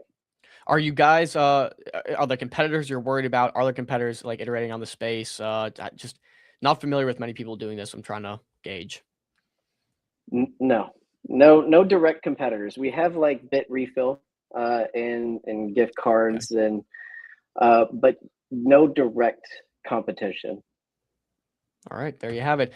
Kenton, man, it's been a pleasure. We will see you in Miami in person, maybe get another quick little interview. Like I mentioned, we have a room in for consensus, and we'll be at all the Accelerate events. So we'll have to shake your hand and put you on camera again for a quick little update, maybe. Awesome. Thank you so much, guys. It was a pleasure. See you, Kenton. You're the man. Best of luck. Later, guys.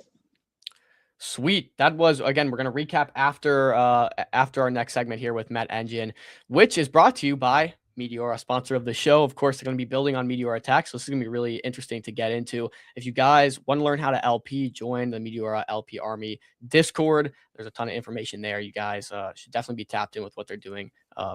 Best in class team. Harsh, if you're good to go, just give us maybe the yes or thumbs up, and we'll pull you up here. Think so. Okay. Without further ado, welcome to the show. Yeah, thanks for having me, guys. It's awesome. Well, this is an exciting day. You are one of MonkeDAO's few honorary people that gets to come on today. You're early on. They saw a vision in you, so we want to see that as well. And we'll just jump right into it. Can we get to know you a little bit better and your background, and then we'll jump into Met Engine and all things there. Sure. So I'm Harsh. I've been like building on and around Solana like for the past 4 years now. I was hooked to crypto in like the COVID years, and I somehow landed up a fellowship at Solana Foundation. So I got to work there and the SQL library, and then later on I started working on different companies which were building on top of Solana. And like last year we had this idea that we can build stuff for ourselves, and that is what MedEngine ended up becoming. So we started MedEngine somewhere like around in February last year. That's when we launched, and it has been a crazy year for us. So we ended up winning the Colosseum Hackathon in the DeFi track, and then we were part of the accelerator as well. And the year has been nothing but a roller coaster ride.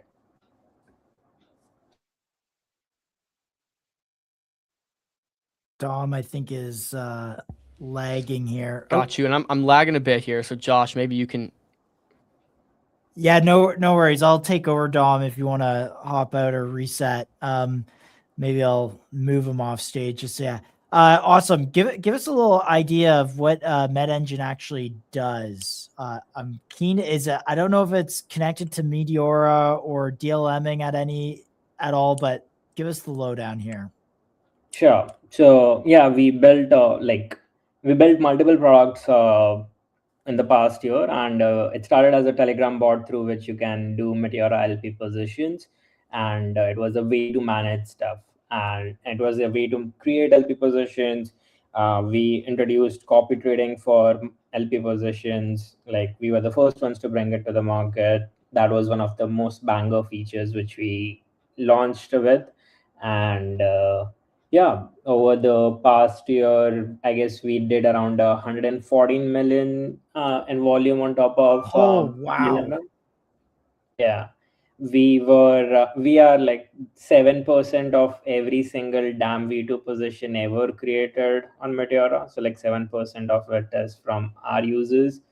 And we helped generate over $4.3 million in fees to our users. So that's the amount that's our way to give us an airdrop.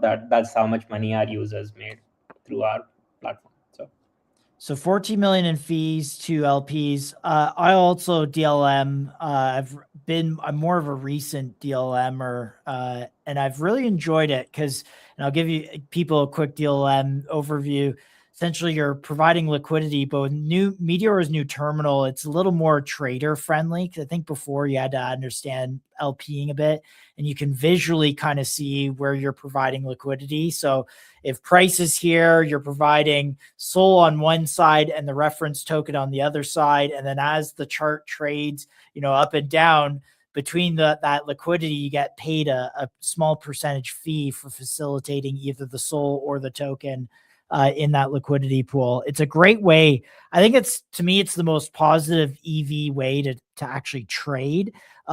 Maybe before we talk a bit about like the product and how it works, what do you think about DLMing in general? Like, do you think it's the most positive EV way to trade, or like, how do you think of DLMing, as we like to say? Sure. It's like one of the most advanced market making version, I would say, at least on Solana. And yeah, like there are a few things to manage and track, and like you need to constantly calculate your impermanent losses and like I've been doing LP on Solana for like more than 2-3 years now, and Wow. yeah, like DLMM is something which helped. Like there was a point of time in my life where I used to wake up at 4 a.m. in the morning, because like back then I was in like Singapore based time, and 4 a.m. was when the DLMM would return the most fees. So I would Yeah. wake up at 4 a.m., then do the LP positions, and then I used to monitor them, and then I used to sleep back. So yeah, like it Yeah. got me to, yeah. You can see it on screen here. That's the I saw Unk trading, which is so funny. But you can see those two ranges that you're providing liquidity, which is on screen now. Is this your guys' video here? I don't know what Dom is showing. Sure. So this is like one of our recent updates which we pushed. We pushed like we launched our Chrome extension. So like as I said, like we launched like 5 different products over the year, and this is one of our recent releases. Like we did it like it's like 2 months ago. And what it does now is it makes Meteora much better to use. Like it gives you the data regarding where are other people LPing, so you can see the ranges, you can see the volume across the pools, you can see the best LP position in every single pool address, and it gives you the additional analysis and edge so that you can manage your positions better. Yeah, and the additional info here I think is important: bundler activity and top percent. Because one of the challenges with market making is if the price falls out of your range, you really get chewed up through impermanent loss.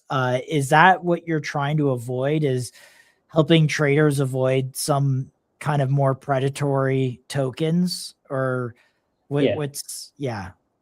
Yeah. Explain why that's important as a LP. Sure. So as an LP, all you care about is making sure you get in at the correct time and get out at the correct time. And all the analysis and all the data points which you need in order to do that is what MedEngine provides. So you can go on, like we add additional elements to the Meteora's current website. Like if you install Chrome extension of MedEngine, there's a like the UI changes a bit and it adds additional analytics on top of your existing Meteora UI. So we add a holders tab, the golden tab, which you can see. It's like not really highlighted in this video, but yeah, that is something which we add. We add like all the additional analytics, and that way you don't have to like go away from the Meteora UI. You can just see all that data analysis, and you can just calculate that way. So maybe a bit on who this is targeting. Is this targeting specifically DLMers as they are, or are you guys trying to reach out of that and provide this for anyone that's trading in the markets? So we started as a Meteora specific LP bot, but over the entire year we expanded our verticals, and the Chrome extension covers major platforms. So it covers perpetuals, it covers LP platforms, and it covers prediction markets. So on perpetuals we support Pacifica and Hyperliquid, and on LP side we support Meteora. On prediction markets we support Polymarket. Got you. Could you maybe, I guess, relate that to what the addressable market is here? Then you got a few things you're tapping into. I guess I like to ask this question because we like to gauge size and potential for the company here at MedEngine. What's the total addressable market that you're looking at? Sure. So MedEngine has like deployed various different products in order to help people win. So right now, all of these extension, we deployed an extension, we deployed an X402 data agent where you can get all this analysis in your agent as well. So that has always been the goal. But yeah, like this is everyone who has been trading on anything crypto, to be honest. And it is like an additional tooling which helps you to make better decisions. Like this is more of like adding confidence whilst you are trading. So like these are the major platforms. I guess all of it is, and all the traders who want an edge should use like Med Engine with it. Like it just adds additional elements. So it's injecting like a free money tab there on Polymarket. Is that what I just saw? Yeah. So what is free money? Because everyone likes free money. Like that. Exactly, right? So the cool thing about prediction markets is that almost 94% of prediction markets resolve multiple hours before the actual resolution date. So what you can do is you can scout every single prediction market there is and see which one of them are almost answered and they are just waiting to get resolved. So these markets are at like 95-96% chances. So what you can do is you can find one every single day, get around 2 or 3% APY every single day within a few hours. So that is just you locking like 3-4% APY on a daily basis. So that is what free money is. Okay, that's got a massive draw in and of itself. If you can, I mean, if people just hear about this and they want access to it, that's a huge offering. I'm curious to gauge who, like, where are most of your users coming from at this point? The product is fully out at this point. Yeah, so because like it's been a year, so mostly it's the users who have been using, they are like recurring users and they recommend it to their friends and family. So that is one of the biggest funnel. We keep tweeting about all the features which we add. So the Chrome extension gets like multiple features added every single week. So we post like multiple different feature specific posts that, oh, now you can do this as well. And that is something. And we specifically reach out to like Telegram communities. So that is another funnel for us. Interesting. Got you. Yeah, the all-in-one kind of hub for doing all these sort of things is pretty interesting. What is growth looking like? I saw the metrics on your website earlier. Fortunately, I can't pull it up because it's make me crash. But how's your month-on-month growth looking and just growth been, I think, overall? Sure. So like the earlier products, they were like kind of correlated with the market. So we had some of the like choppy markets, and that's where like the growth was kind of steep. But now with the extension with the data agents, we are seeing that multiple users, we have around like 8,400 users across all the products combined. So that's the current one. Very good. 8,400 is pretty good. How are you guys continuing to grow that? What's like the strategy you're really using here?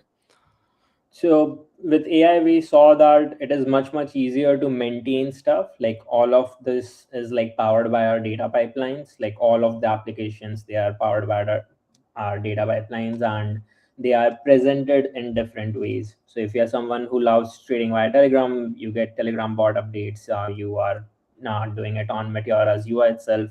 You're doing Chrome extension and stuff.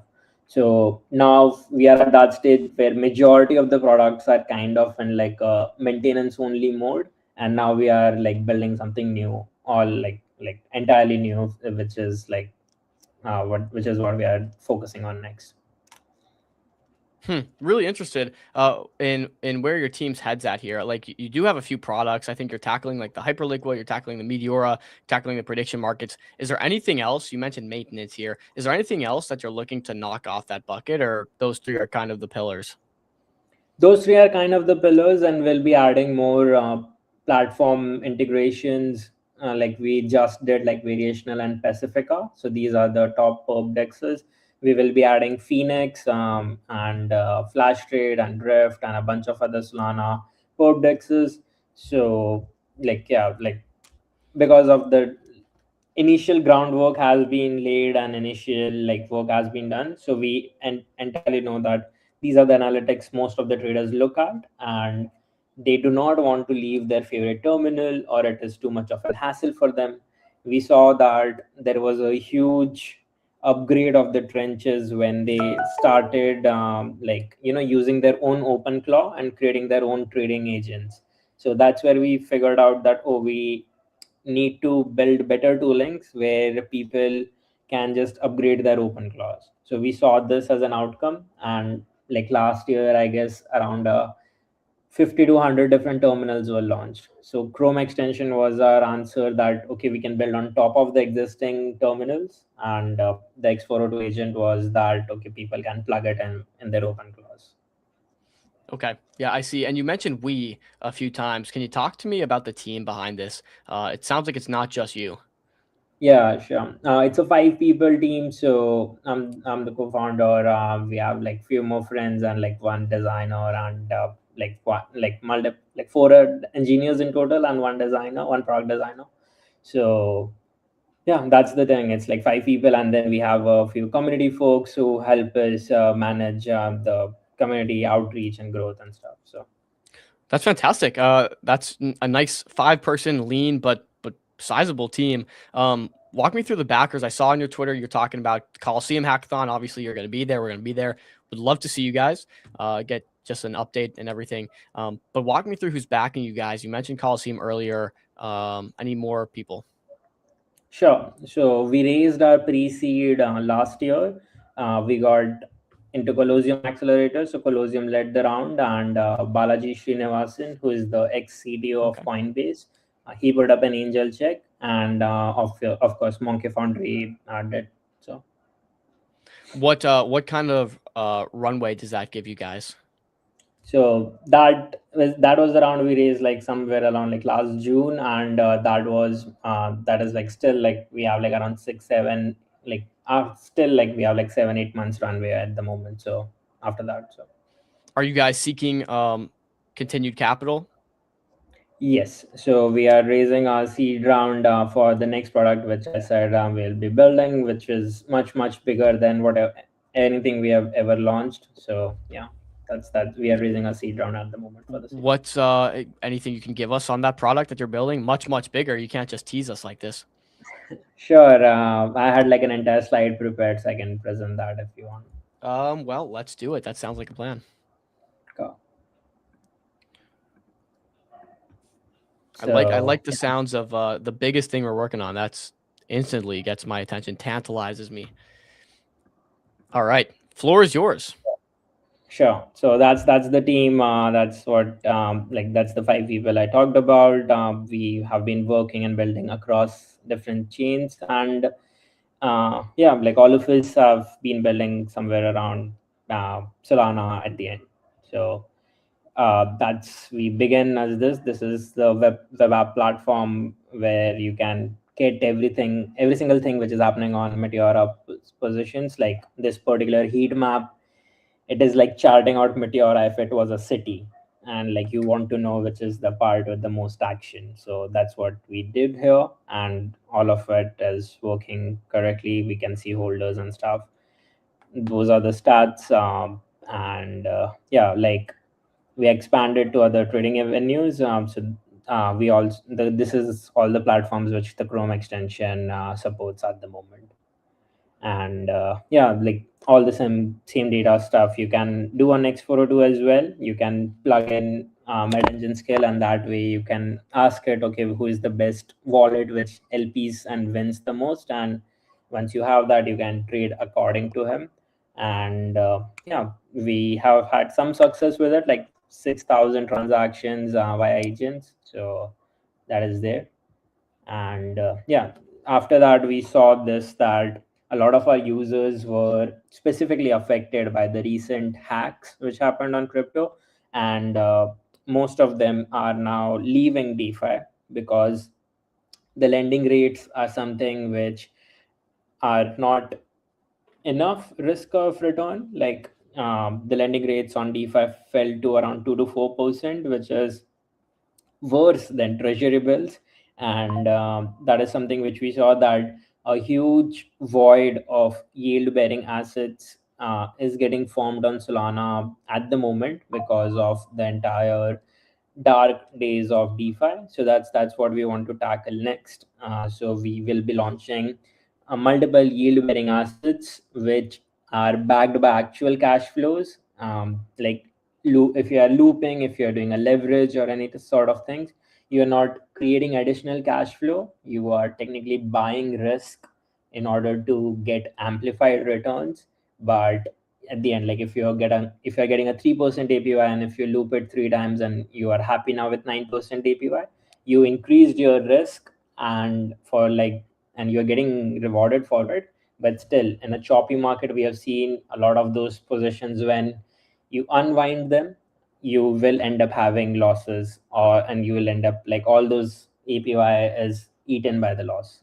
So that's something which we saw. And yeah, um, this is also like most of the equities on Solana currently today do not have a DeFi home. So that's what we will be launching. We are launching multiple stack assets, like that is our yield bearing asset, and we are running it live currently with on mainnet with our capital. So we are currently in the auditing phase, and once audit is done, we will be launching it publicly. Can I jump in? How has that been going for the auditing phase so far? Are you seeing good success?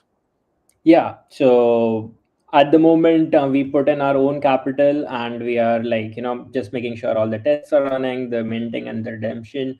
And we got all like, we are currently like waiting for the audits to finish and everything. And yeah, that's we are hoping to launch somewhere around next month, or like early June or something like that, once that all of it is finished. So yeah. And one more question on this too. I see some of the yields here: 12 to 15% for Stack Sol, 9 to 11.5% for Stack USD, so on and so forth. What are the different risk parameters involved with this? Obviously, the volatility of the market's one natural risk factor. Excuse me, but what do you have to risk, I guess, to see this type of returns? Is it risky? Is it pretty passive? That's the thing. We were searching for yield sources which are not market related. Like, Okay. we do not want APY rates which go down if the BDC takes a black swan or something like that. And we are like depending upon equities, like with tokenized equities, what is happening is their dividends are also coming on chain, and market making is one of the yield source as well. So we created a way through which impermanent loss is almost neglectified, and that way you get the price action of the asset plus the fees on top of it. So that way, these are like way low risk. Like, I guess the obvious risk would be a DeFi smart contract risk, which we are trying to like make sure it doesn't happen with as much as auditing as possible. We ran our internal audit and stuff, and at max, even if the yield doesn't stand up, there are no chances of losing the principal amount. So we've been seeing a lot of these yields come from like arbitrage strategies. Obviously, T-bills are an obvious one. Seems like you're going down the route of liquidity provision and just market naturally trading to make up some of these yields. Yeah, market making and dividends, like cash flows which come from the TradFi world. So like, you now, because you have equities on chain, you can also tap into the dividends which come with it. Cool. Okay, got you. I'm tracking. Thank you. And yeah, like that's the public, that's the dashboard which we'll be looking at. And yeah, like that's our roadmap at the moment. Okay, this is really interesting. I think there are a few players trying to tap into this. Excuse me. And like we see this massive influx of people coming on chain for these 24-hour markets. Just holding their gold and silver on chain, holding their of course Bitcoin on chain, but even holding like oil positions and then pre-IPO stocks on chain. We're seeing this adoption happening from a lot of institutions and players. Nasdaq, NYSE, Kraken, of course. Acquired X stocks a while back. So like it's clearly happening. It comes down to the question of you ask all these people, if my grandma has a bunch of gold she's sitting on, and I told her you can go and earn 6% on that gold or whatever the number may be. Well, of course she's going to want to. That's going to make up for a lot of the impermanent loss that comes with these products. How do you go, I guess, from point A of people holding these assets to point B of, okay, now I can earn on it, and they're coming to my platform to do that? Sure. First of all, they need like a tokenized version of it. So we have seen that like they are working on. So that's something which we are working on. So currently, every single tokenized product and around it is struggling to find a home in DeFi. The best thing you can do is, if you own an asset, is if you can put it as a collateral and do anything with it. Like, you want to take a loan against it, you want to open a long short position against it. Like, that's the end game for every single asset. Like, if it's an asset, it should be very easy to take a collateralized loan against it. And like that's what we are aiming for. So we are working with some of the top custodians and auditing firms where you can tokenize it well, and you can, because of the architecture design which we created, it will be composable with the Solana DeFi today. So a bunch of these names which you said, like Xtalks and like Ondo Finance, what they are doing is they are creating their own chain as well, and they are like creating their own applications and own like perp dexes and lending platforms on top of it, which has to happen, I guess, because that's a huge market to tap into. But because Solana already has a lot of DeFi which is built and like bulletproof, so we are trying to make that composable with Solana's DeFi today. So it would be pretty awesome if you can take these assets and like open a long short position with it. So that is something which we are aiming for. Well, agreed. And you mentioned a lot of the players, Ondo, Xtalks, are kind of like building in this direction. How are you guys looking at integrations and partnerships, right? Like if I could just go and look at my Xtalks holdings, for example, and then, oh, here's 5% extra yield I could earn. I'm probably throwing it into that strategy. Are you guys looking at these integrations or partnerships? Can you touch more on that? Yes. So in the past, like we have been like I personally have been building on Solana since 4 years now, and we know most of the teams, and we are working with them so that these integrations can go live as soon as possible. So in the first month of public launch, we will be at least at a few dexes and a few looping platforms, and then we want to get like around lending platforms as well. We want to deploy a bunch of more instruments where people can utilize their capital, and like it will be something they can use as collateral.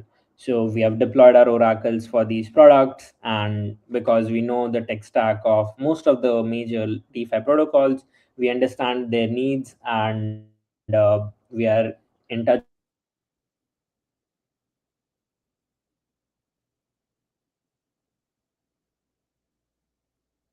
with them to make sure that as soon as down on like getting it integrated at every single DeFi protocol on Solana.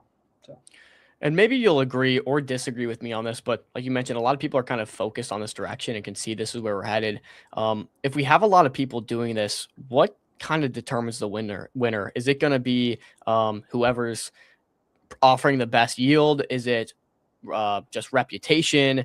Is it distribution? Like what kind of edges someone out as the winner for this if there is kind of deep competition? The competition at the end comes down to like how many assets you support, how transparent you are. So like proof of reserves and transparency and auditability is something which would be like one of the top priorities. And then what will happen is how integrated in DeFi you are. Like, okay, sure, I can get additional yield on my S&P 500, but I'm still not using it in opening. I'm still not taking a loan against it. So, like, if you are integrated with Camino as against that, so that is something which would work. So that's something a lot of lending protocols are also adding. They are also adding tokenized assets, and yeah, that's the competition gonna be like how embedded you are in the DeFi system. Interesting. Yeah, I really like this product. Like I just think it's something that we naturally need with all these assets, and if there are ways to use DeFi to just earn a yield on top of it, people are going to want it.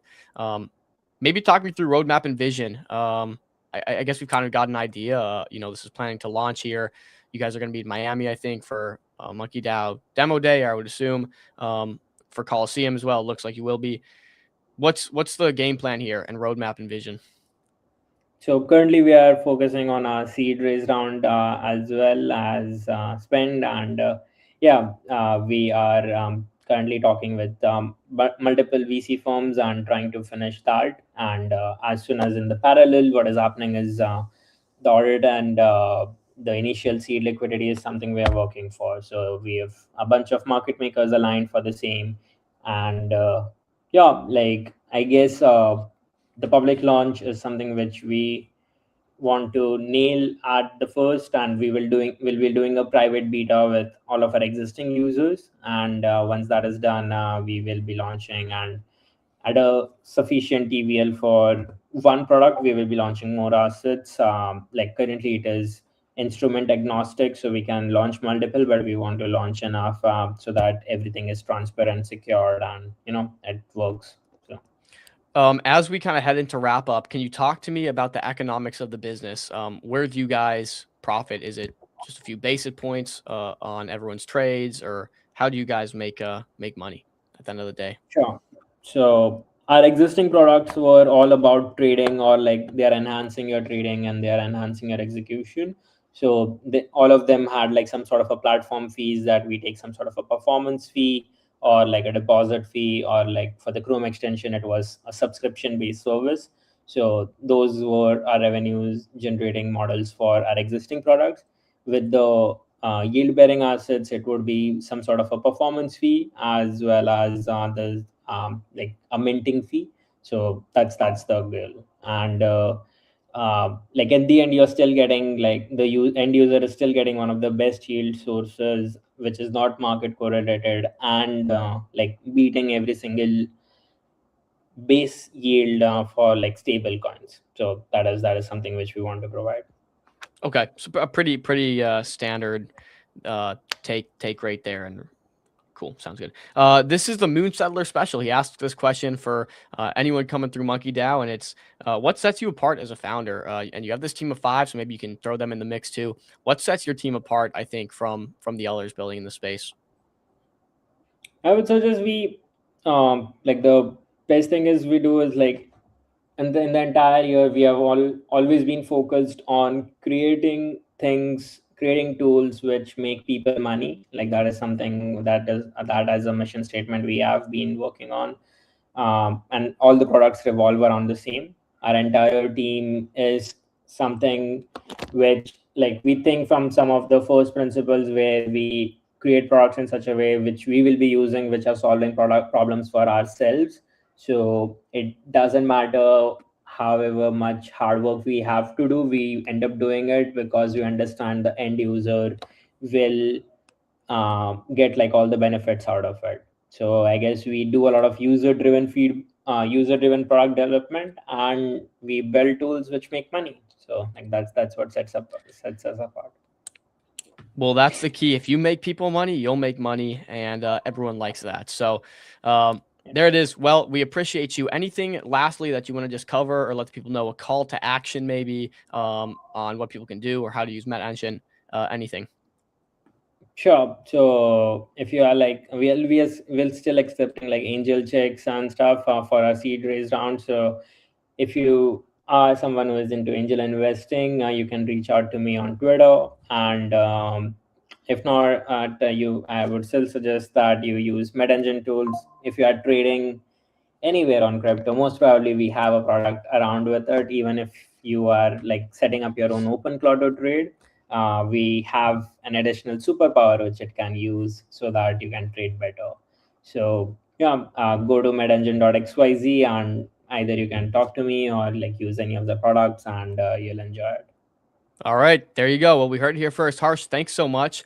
As mentioned, we'll be at Coliseum as well. Hopefully, be at the MonkeDAO event and get an update from you. This is really cool. I think. Yeah, I'm gonna give this a try. By the way, I'll have a look at your browser extension for DLMing. Appreciate you. Sure. Give it. All right, Harsh. Yeah. You're the man. Peace. Be easy. See you. All right. There it was.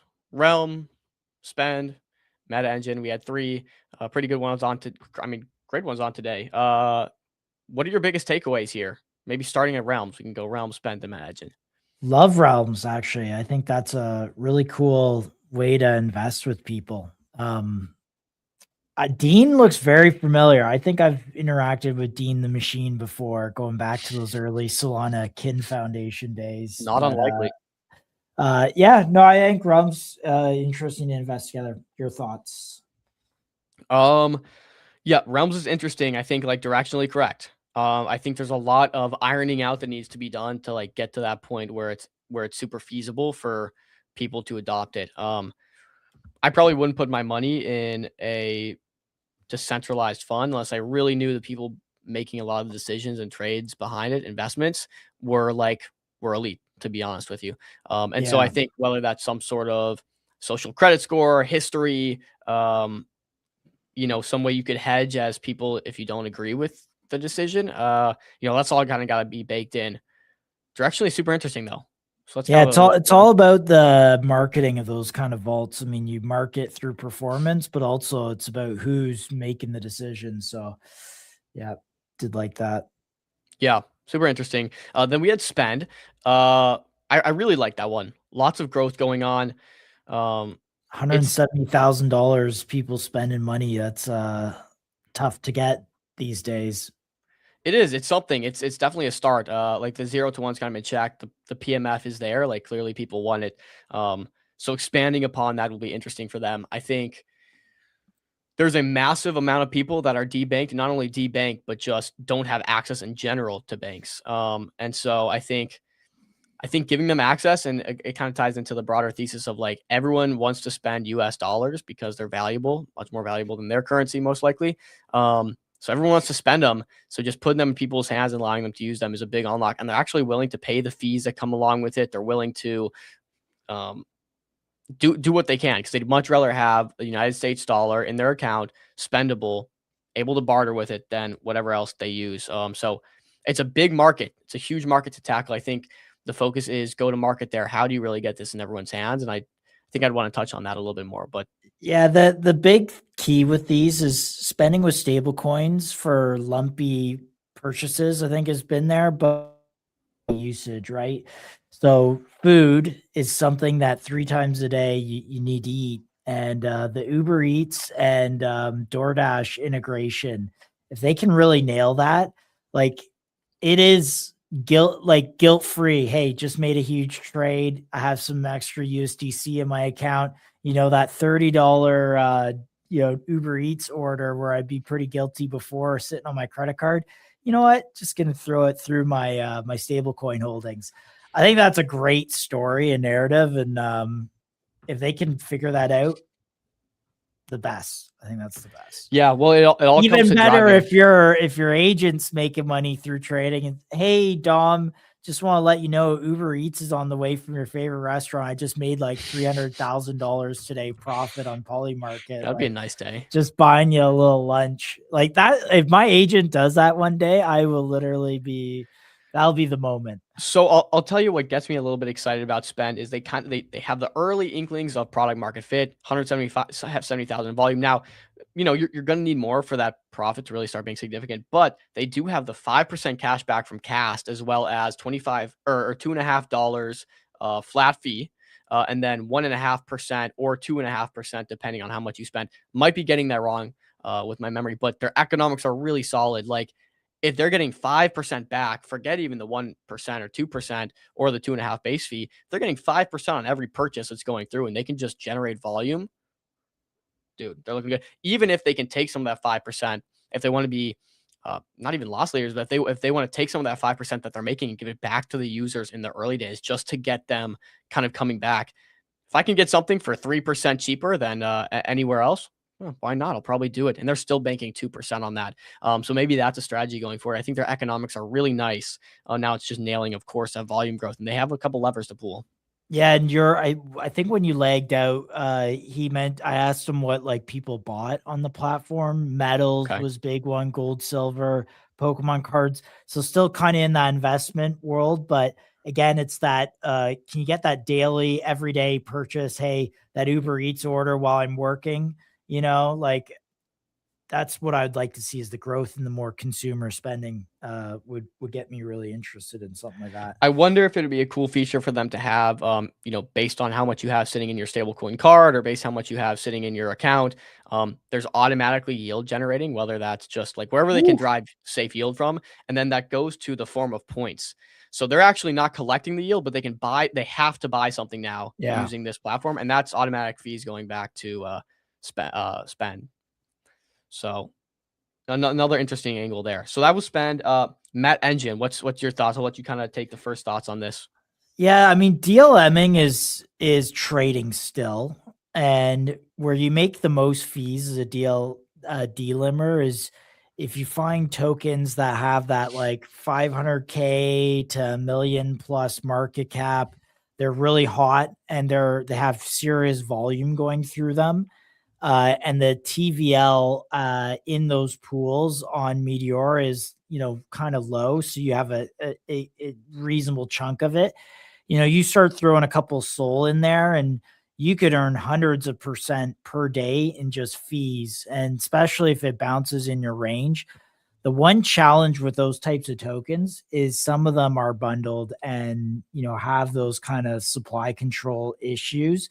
And so it is nice to, if they can provide that warning of like, hey, you're DLMing something, this bundle's being undone, or like this person has too much of the supply or whatever.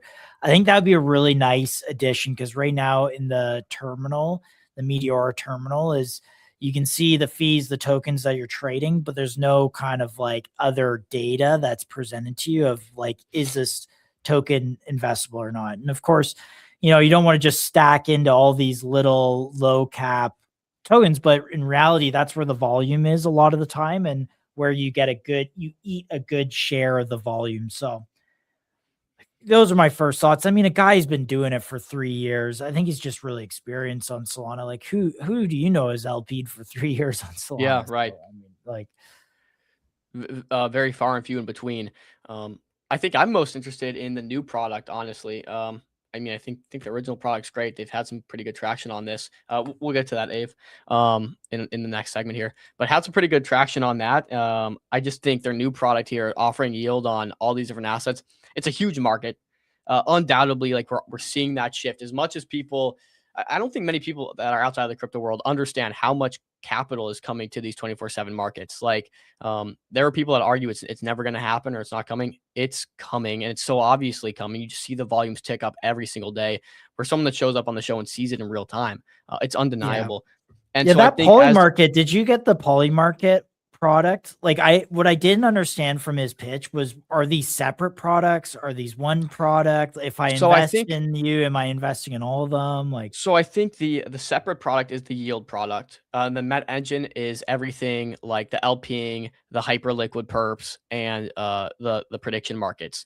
And I think they have special features just to make people more money for each vertical. So if I'm a poly market user, prediction market user, okay, here's any trades that have actually come to resolution, but they haven't adjusted yet, for the free money, as they call it. Or hyper liquid gives you some sort of plus EV edge, as well as Meteor, right? So like I think they have 3 products under that umbrella for the most part. Separate product is their yield product, is how I interpreted it. And so like they're now looking to raise for that yield product, I think, is how I am seeing this.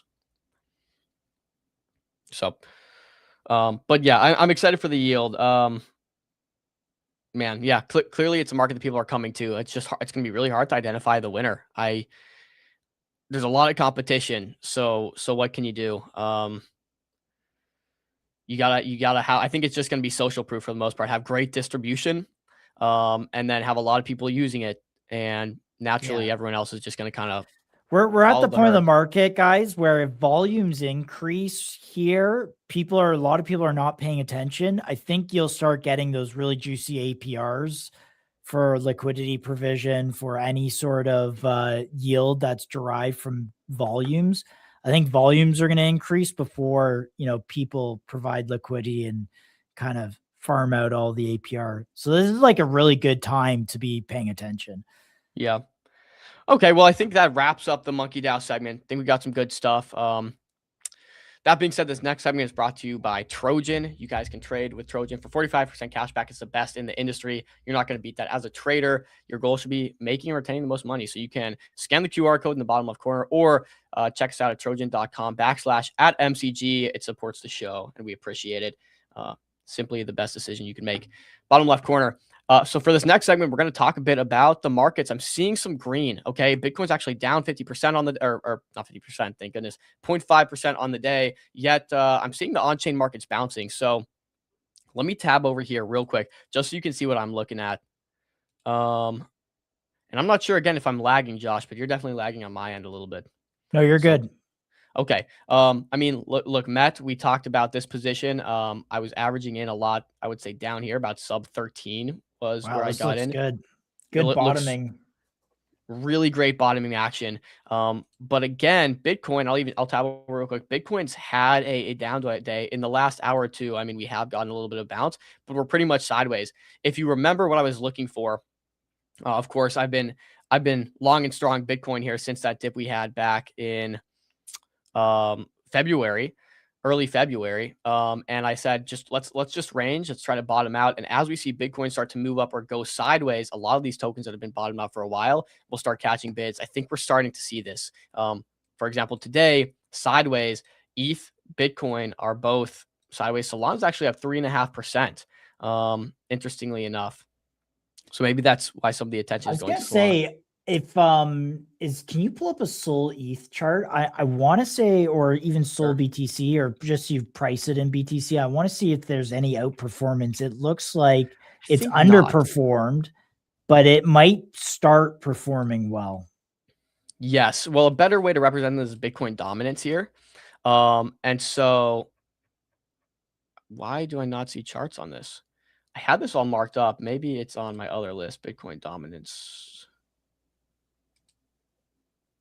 I don't have it marked up. Nonetheless, this is the Bitcoin dominance chart. And what this is simply going to tell us is, oh, here it is when this starts to dip down, like we saw in all of our alt seasons, that's when every other asset is outperforming Bitcoin. And so you typically get this after Bitcoin goes on a nice run and sideways out for a little bit, when you have capital start flowing down the risk curve into ETH, Sol, other majors, so on and so forth, mid caps, low caps, micro caps. Okay.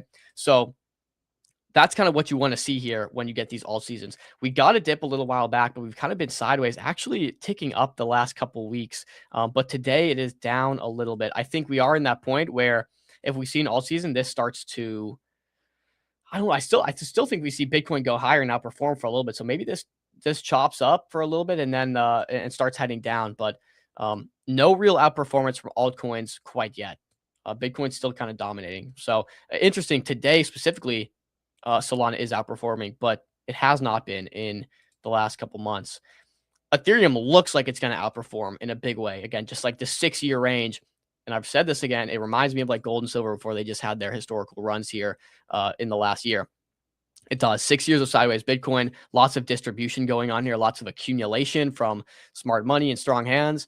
And we're just down. We're just down in this leg. I mean, down at the bottom of this leg.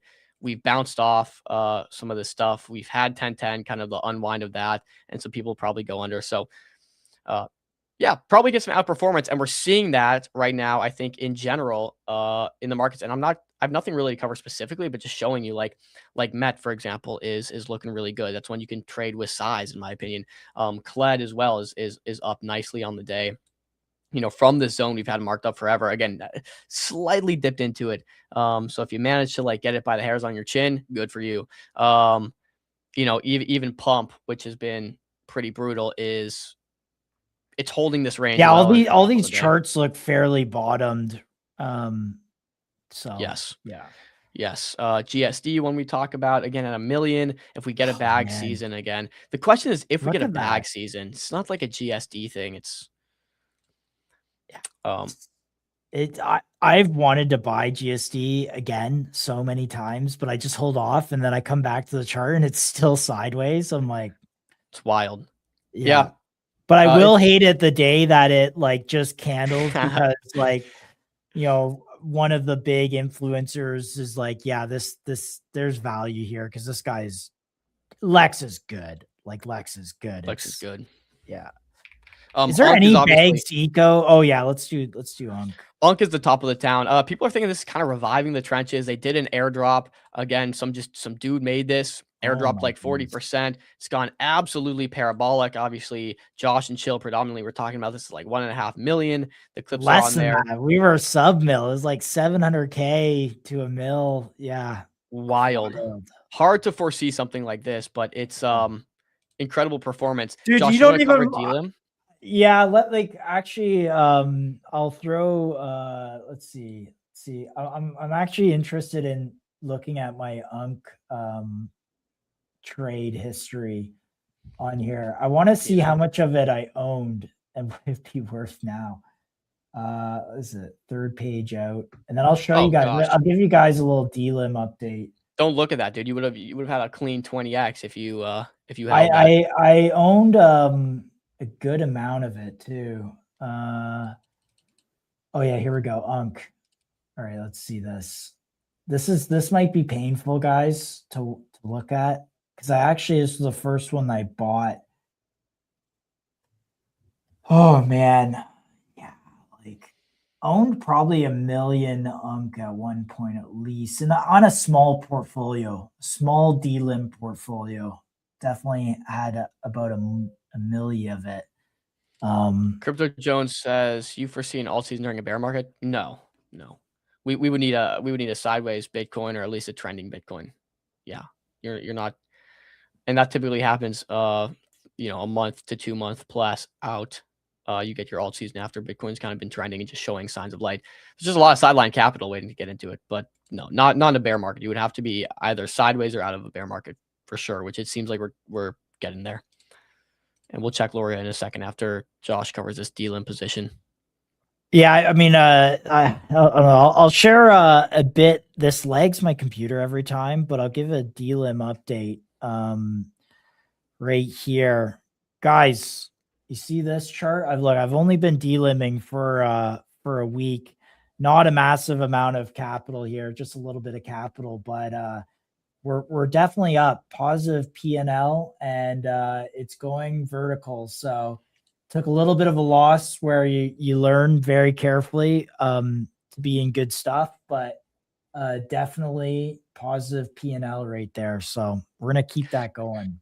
Well, that's the thing, right? I mean, you still just can't buy shit. Like if you buy shit, you're gonna get wrecked. So it's like you still have to do some sort of due diligence. It just erases a lot of the impermanent loss. Which is really nice. Yeah, definitely EV positive in my opinion to be DLIMing. Loria took a dump. I mean, everyone has been waiting for Andy Ares. Does Andy give a hoot about this token? I don't know, man. He just keeps claiming he's publicly said this is a better way than like Truth Terminal. He's much more open to this. He actually vouched for when we had that whole thing on like the claim your fees, bro situation where everyone's like, claim your fees, bro. And Moltbook guy was like, I want to stay far away from crypto because these guys suck. Andy Harris came out and basically said, no, this is actually great. I wish I would have had this for the last time I tried to do stuff. And I just don't know, dude. This is totally a gamble. If Andy Harris endorses this, takes up the token, adds it into upward spiral, okay, you're golden. But that's a big if. 89K liquidity on this pool is severely low. Yeah, severely low. Oh yeah. Let's look at this because I want to see. If it's a good DLIM trade, I'm all for it these days. Okay, let's look at it. 312K volume, already pretty good, I think, off the bat for a 94K MCAP. This is like really. Can you give us airdrop meta coin? Can you just give us AVE? Okay, so I think what this airdrop meta thing is that the guy bought a bunch of the supply, gave it out to people, and then they run it up. Right. AVE seems to be the same case. Can you throw in that thesis? The first one, congratulations on all-in holders, making it the first ever blank coin to reach 100K market cap. The hard road goes from 0 to 100K, easy road is from 100K to yeah. I mean, it's another meme coin. They're probably airdropping a lot. I mean, look, you're playing musical chairs here. It's like it's all fun until the music stops and you're left with no chair under you and this thing's nuking. It is in meta. You're playing volume here with a DLIM position, but yeah, I don't think you can DLIM this low of a market cap if there's even a pool available for it. Yeah, you would have to pool a pool. But you know what? We're not in the market where betas can run hard, I don't think.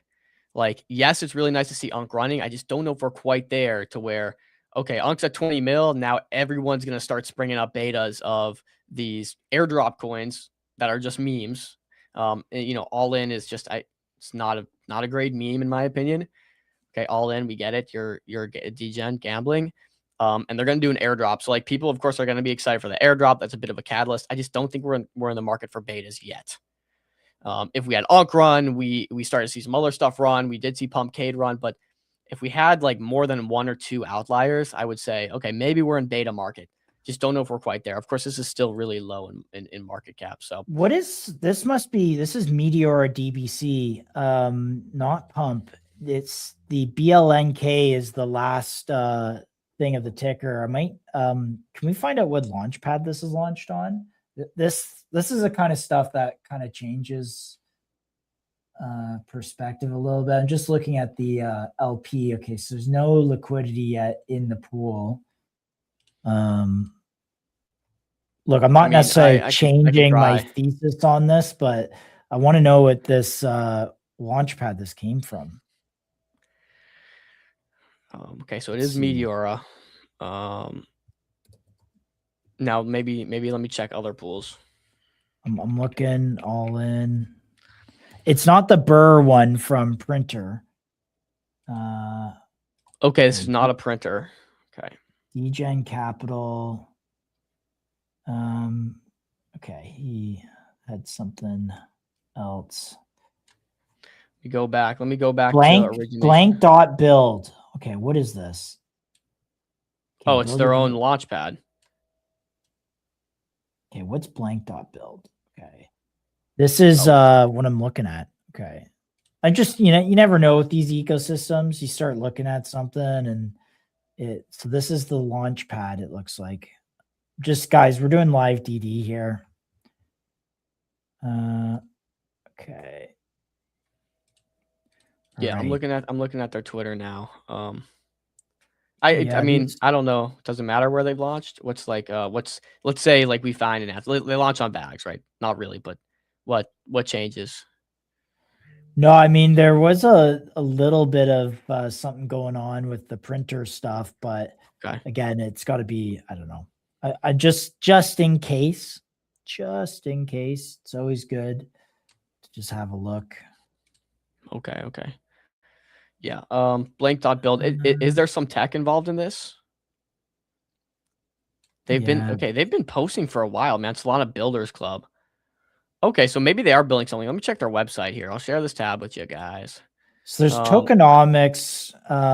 Oh, I think it's their own launchpad. Yeah. Here's the link to the token page for this. I mean, I'm looking at. I got the answer here. It's their own launchpad. So they obviously blankers, blank mascot, all in. Yeah. So this graduated. This is the only graduated token from their launchpad. It looks like 5 hours ago. Now, which begs the question, maybe blank has some additional utility outside of a meme. Let's see. Most launchpads, yeah, bro. See, if we would have just looked at the literal pinned tweet, we would have known this. Most launchpads solve the first 30 minutes of a token's life and walk away. You launch, then you're on your own. Blank is built for what happens after, and we're now live. A real launchpad is 6 jobs: launch, tokenomics, vesting, and locking, staking, community updates. On Solana today, each one lives different product. Most creators do 1 to 2 and then skip the rest. Start with fees. Every trade on blank is 2%. Yeah, nothing new there. Tokenomics is an issue for most coins releasing day. On blank, you pick a template. Okay, it's got template. Fair launch, 5% to the team, 95%. Okay, so there's a couple templates here. It's a launchpad. Yeah. Staking works if it's well done. Okay, so now they got a staking. So they're kind of leaning into what Printer's doing here. 7 days, 1x. Real SOL fees from trading. So some of the fees from trading, creators pick the staking share up from 0 to 100. And there's a 1, 1.25, 1.75, 2.5x multiplier based on how long you lock it. So we know nothing really new there. Printer beta, if you will. Token pages are here to showcase what you're building. Okay, so just more DD stuff. Everything runs on 3 on-chain programs: the fee splitter, staking, tokenomics. Cool. Blank is for builders who want to launch with solid tokenomics, holders, and traders. Okay, so it feels like okay. So it's a new launch pad, kind of pulling the printer strategy here with staking. I'm not really sure what is super unique about it. It is very cheap. It's got 24K views. So new launch pad, it's pretty cheap. Built on top of Meteora.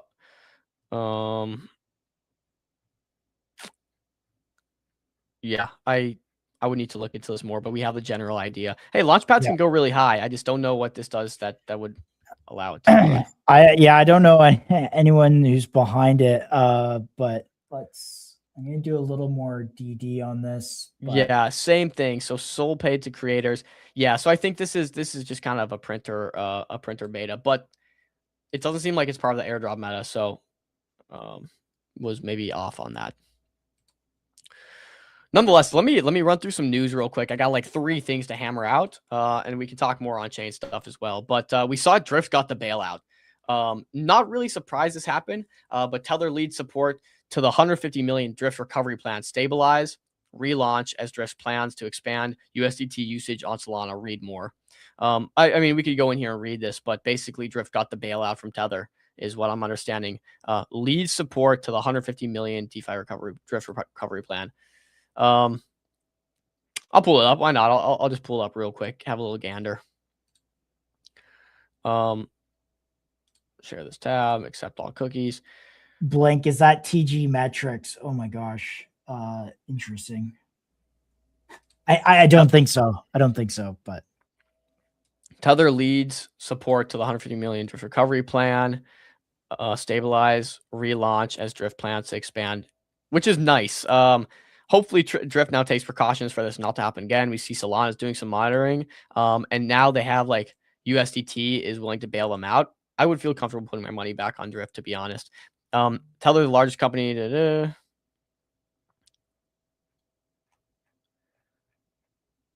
leveraging the recovery plans, a clear revenue-driven model that prioritizes Drift users from day one, rather than relying on upfront capital alone. Structured links funding and recovery, ongoing trading activity on the Drift platform, allowing users' balances to be restored as the exchange returns. Okay, so basically, it's we got cooked.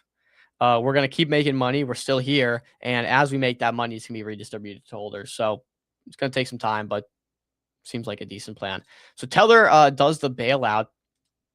More news on institutions coming to our beautiful crypto world. Charles Schwab to roll out Bitcoin and Ethereum trading to compete with Robinhood. Interesting. So I guess Robinhood's probably taking the lion's share of just brokerages,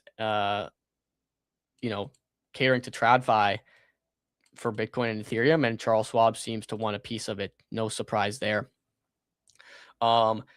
In other news, lastly, excellent data-driven piece here by Kalshi and Sports Markets. A few highlights. They're on track for 1.3 billion in revenue this year. 80% of revenue is coming from sports markets. Monthly revenue growth outpaces annual growth rates of DraftKings and Flutter. So, I mean, we're starting to see some of these sports books get edged out. Edged out. But on track for 1.3 billion in revenues this year. And they're raising, I think they're raising probably at like 20. So makes sense in the growth industry. But that's in the news today. Nothing too crazy. But I am glad to see the markets kind of bouncing across the board. Anything else you guys want to look at? I think that so I was just looking at this blank thing. Just is that TG metrics? I want to say the guy behind it looks like it might be, but I'm not 100% sure. But I mean, if you do future DD on it, go for it. Just clarifying that. All right. Anything, Josh? You last. No, you're good. Words. Okay. Anything else the chat wants, or are we good to call it here? I think we're good to call it here. So tomorrow, actually, an interesting chat we'll update the schedule. We have a Crime back on, and then also a gentleman from Phantom, I believe. I think he's a trader. Adam from Phantom, who's a trader, maybe. So anyways, look out for that. Chill. Is today Thursday? Oh my gosh. So yes. Chill will be running that. More trading focused, again, DLM focused with Crime. And I'll be on that as well. Again, I want to continue to learn my DLIM stuff. But yeah, Dom, I don't know. Volume's up, Bitcoin up. Feeling good. Not really. Sol up. I mean, I generally feel pretty good about the market right now, but then again, like, you know, we've been in the cycle for the last year where every time it feels good, it's like, gone. Another leg. And that's when, right when you start feeling like, okay, there's no hope, is typically the bottom. So when there's hope. Yeah. I feel good about not feeling good is basically I'm comfortable being uncomfortable is all I'm saying here. There you go. When are you gonna start trading again? Looks like pretty soon. If market can keep this up. Yeah, if we keep seeing runners like Unk and Pupcade, probably not long. I mean, I probably will take 5 Sol here and join you guys in the DLIM challenge shortly, and then start to hammer into the charts again soon. So we'll see. Have been pretty much out of the market, just monitoring the situation. All right. Well, boys. All right, buddy. Thanks for tuning in for the MonkeDAO demo day. We'll talk to more of them in Miami. So, which is going to be exciting, guys. We're going to put on a nice production for Consensus and Accelerate. Yep. See you guys.